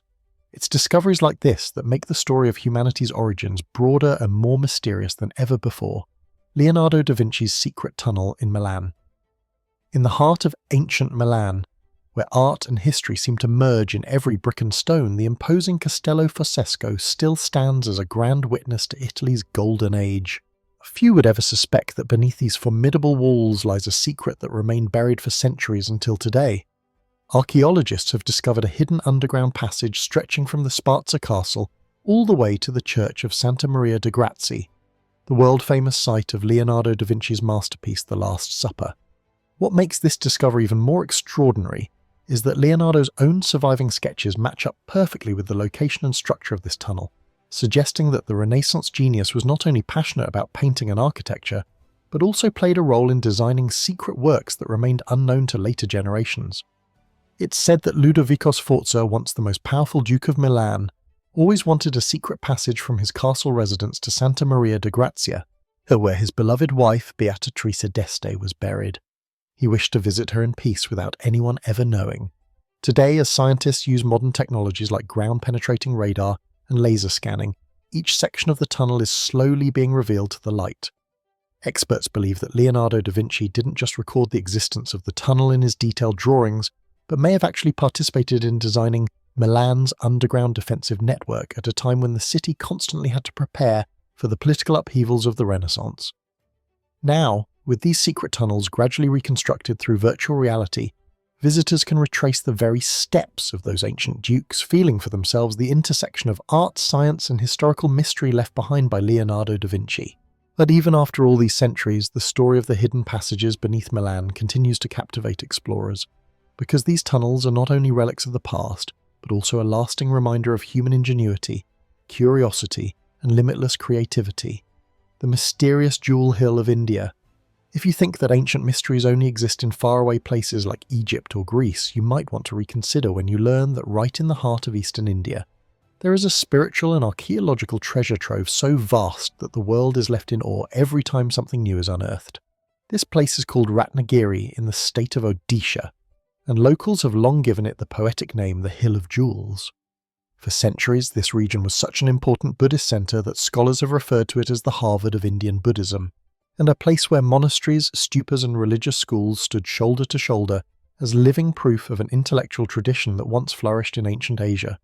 In the 1950s, one of the pioneering archaeologists and the first woman to lead an excavation here was Darby, who uncovered ancient monasteries adorned with intricate carvings, stupas scattered across the hillsides, and most notably, massive Buddha heads with a rare and remarkable detail. The noses remained intact. In the world of archaeology, it is incredibly rare for ancient statues to retain their noses, since for thousands of years invaders have sought to destroy sacred faces in an effort to erase religious meaning. Yet the statues at Ratnagiri have endured through the ages as if protected by the very faith of those who created them. But researchers believe that Ratnagiri was once an academic hub connected to Nalanda, India's legendary ancient university, and that monks from all over the region would gather here to learn, exchange knowledge, meditate and spread the teachings of Buddhism. However, from the 13th century onward, this place was mysteriously abandoned, and no one truly knows why. Was it war, natural disaster, or some other event lost to history? Today, although much of Ratnagiri has been excavated and preserved, experts are convinced that beneath the soil lie many more temples, statues, and secrets yet to be revealed. In a way, each time a statue is brought to light, or a monastery corridor is uncovered, it is as if history comes alive once more, though carrying with it the story of a civilization that placed wisdom at its centre and drew strength from its deepest beliefs. The lost Maya city of Okamtun, deep within the tangled and seemingly endless jungles of the Yucatan Peninsula, the very cradle of ancient Maya civilization, Okamtun lay silent for thousands of years, a mystery buried by time itself. That was until modern technology opened the door to a discovery that would completely change our understanding of one of Central America's greatest civilizations. Thanks to LAR technology, a laser scanning system that can see through dense jungle canopies, researchers uncovered a sprawling Maya city complete with massive stone structures, strange circular platforms, and large ceremonial areas that had never been known before.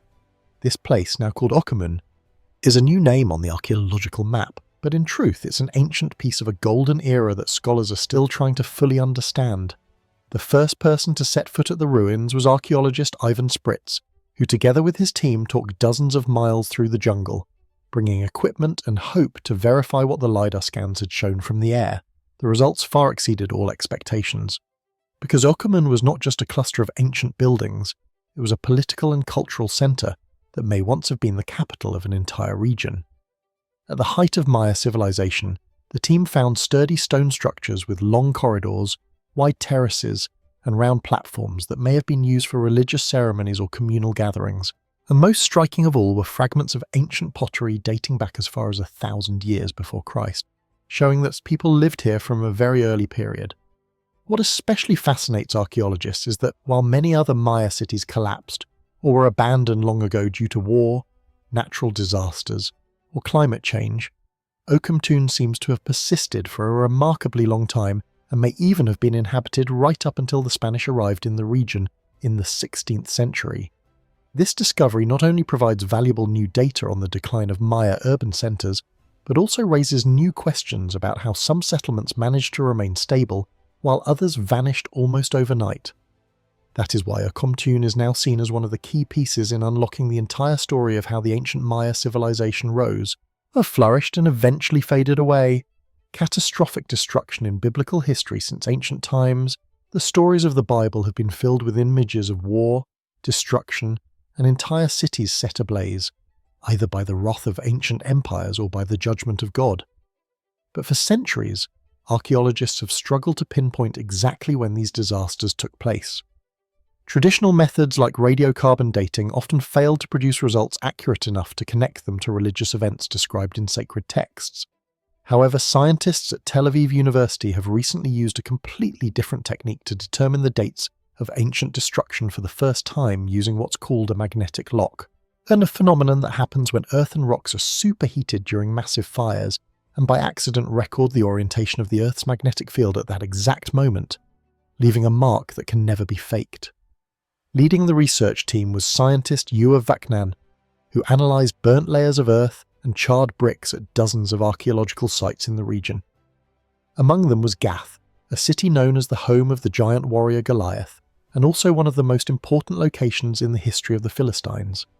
Thanks to ancient magnetic field measurement technology, the team was able to determine that Gath was destroyed around 830 BC, matching the few surviving records in the Bible about violent conquest that took place during this period.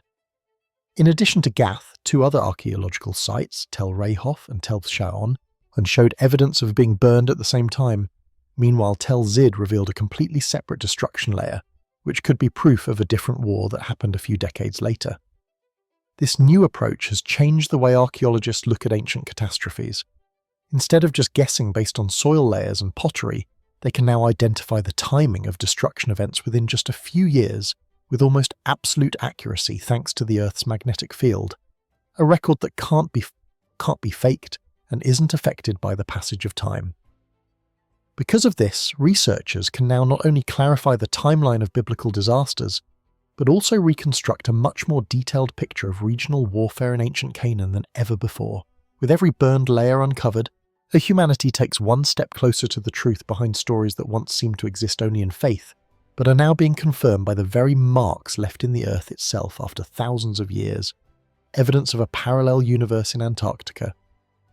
Amid the freezing, desolate expanse of Antarctica, a place where it seems nothing exists but endless snow and biting winds, a scientific device called a NITR made a discovery that could completely change the way we understand the universe. A NITR, short for Antarctic Impulsive Transient Antenna, is a cosmic ray detector suspended from a balloon floating high above the thick Antarctic ice to catch high-energy signals from space, but instead of picking up cosmic rays coming from above, as expected, a NITR detected signals coming from below. According to scientists, some of the extremely high-energy rays recorded by a NITR appeared to shoot straight up from deep within the Earth, a phenomenon that based on current physics should be almost impossible. These particles called neutrinos should not be able to pass all the way through the Earth and reappear on the surface with the same shape and energy. This led the scientific community to consider possibilities that go far beyond traditional physics. And one of those is the theory of a mirror universe, a parallel dimension where time might run backward and the laws of physics operate in ways that are the complete opposite of what we know. For a long time, this theory seemed like pure science fiction, but the findings from Anita have brought it back to the discussion table in a much more serious way, even though for now, there is still no clear proof that a mirror universe actually exists. Still, the fact that scientists must turn to such ideas to explain what happened in Antarctica shows that there are countless things about the universe we still don't understand, and it's in places that seem the most remote and empty, like Antarctica, that we might find the gateway to some of the biggest questions about the nature of reality and the possibility that we are living in just a tiny part of a much vaster universe than our eyes alone can ever see. The fifth ocean. For centuries, people believed that Earth had only 4 oceans: the Pacific, the Atlantic, the Indian, and the Arctic. But in 2021, a surprising change took place when National Geographic officially recognized the existence of a 5th ocean, the Southern Ocean, which surrounds the icy continent of Antarctica. This decision was not only symbolic, but also a major turning point in raising public awareness about the crucial role this body of water plays in the health of the entire global ecosystem. Alex Tate, a geographer at the National Geographic Society, led the effort to persuade the scientific and educational communities to recognize the Southern Ocean as a distinct entity. He explained that the current encircling Antarctica, known as the Antarctic Circumpolar Current, is the only water system that connects all the other oceans. It's also the main factor that helps regulate the planet's climate by transferring heat and carbon between the world's seas. While other oceans are mostly defined by their geographic boundaries, the Southern Ocean is characterized by its unique biological features and its far-reaching environmental impact. Adding the Southern Ocean to the official map not only gives students a more accurate and complete view of the world, but it also helps scientists emphasize the urgent need to protect this southernmost sea from growing threats like melting ice, climate change, and overexploitation of resources. While the decision may seem as simple as adding a name to a list for scientists, environmentalists, and educators, it serves as a reminder that there is still much about our planet that we don't fully understand, and that every new discovery opens another chapter in the ongoing journey to preserve life on Earth. The mysterious sound in Nunavut, Canada.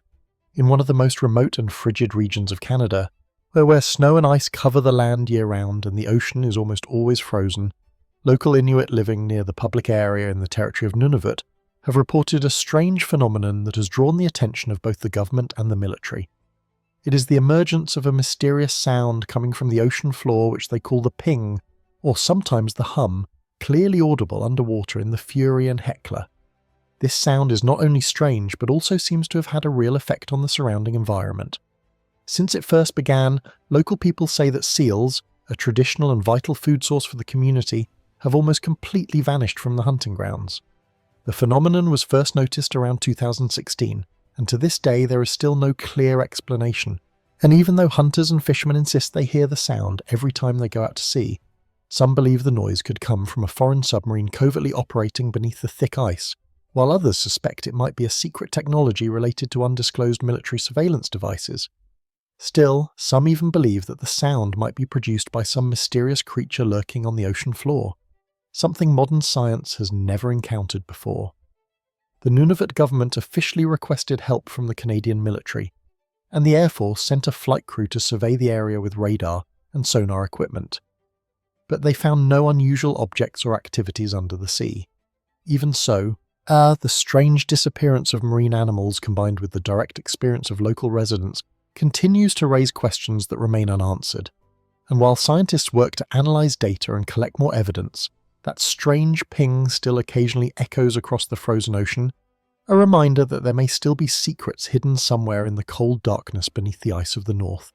Ancient menus of Sicily, Italy.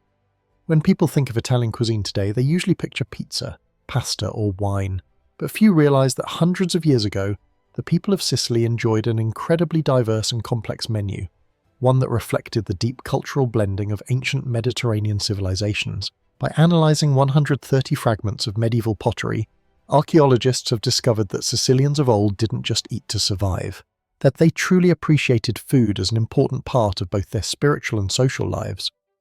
Using microanalysis techniques on residue left on the pottery, researchers found traces of many different foods, including milk, meat, fish, and most intriguingly, fruits that were used to create sweet and sour dishes or mixed directly into savoury meals. The results show that medieval Sicilians had remarkably sophisticated tastes. They were not afraid to combine seemingly opposite ingredients to create unique and appealing flavours, revealing a culinary culture that had already reached a very advanced level. Even in the early Middle Ages, there were also clear differences between the diets of city dwellers and those living in rural areas. Urban residents tended to eat a wider variety of dishes with more complex combinations, but while people in the countryside focused on familiar staples like pork and grapes, two ingredients commonly used in festivals and everyday meals. These discoveries not only shed light on the eating habits of ancient peoples, but also help paint a fuller picture of how medieval Sicilian society developed, showing that food was much more than just a basic need. It was a cultural bridge connecting the many different communities that called the island home. Over the centuries, 6,000 years of history in England unearthed by a power line project. What began as a routine modern project removing high-voltage power lines in the English countryside turned into a stunning archaeological discovery that revealed over 6,000 years of history. When excavators broke ground, what they uncovered was not just the foundations of an ancient Roman settlement, but also evidence of human life from the Neolithic and Bronze Ages, including numerous everyday tools, animal bones, and complex structures never before recorded in the area. This site appears to have been used continuously by ancient communities over many millennia. And what most impressed the researchers was the remarkably well-preserved condition of many artifacts. This suggests that the area once served as a major residential or ceremonial centre throughout the long history of the region's native peoples. They found traces of wooden houses built alongside ditches and stone walls, together with a wealth of bronze and flint tools, proving that this was not just a place to live, but also a centre for crafting and trade. Fragments of Roman pottery were found right beside the bones of domesticated animals like cattle and sheep, reinforcing the idea that this land witnessed many waves of settlement, each leaving behind its own unique cultural imprint.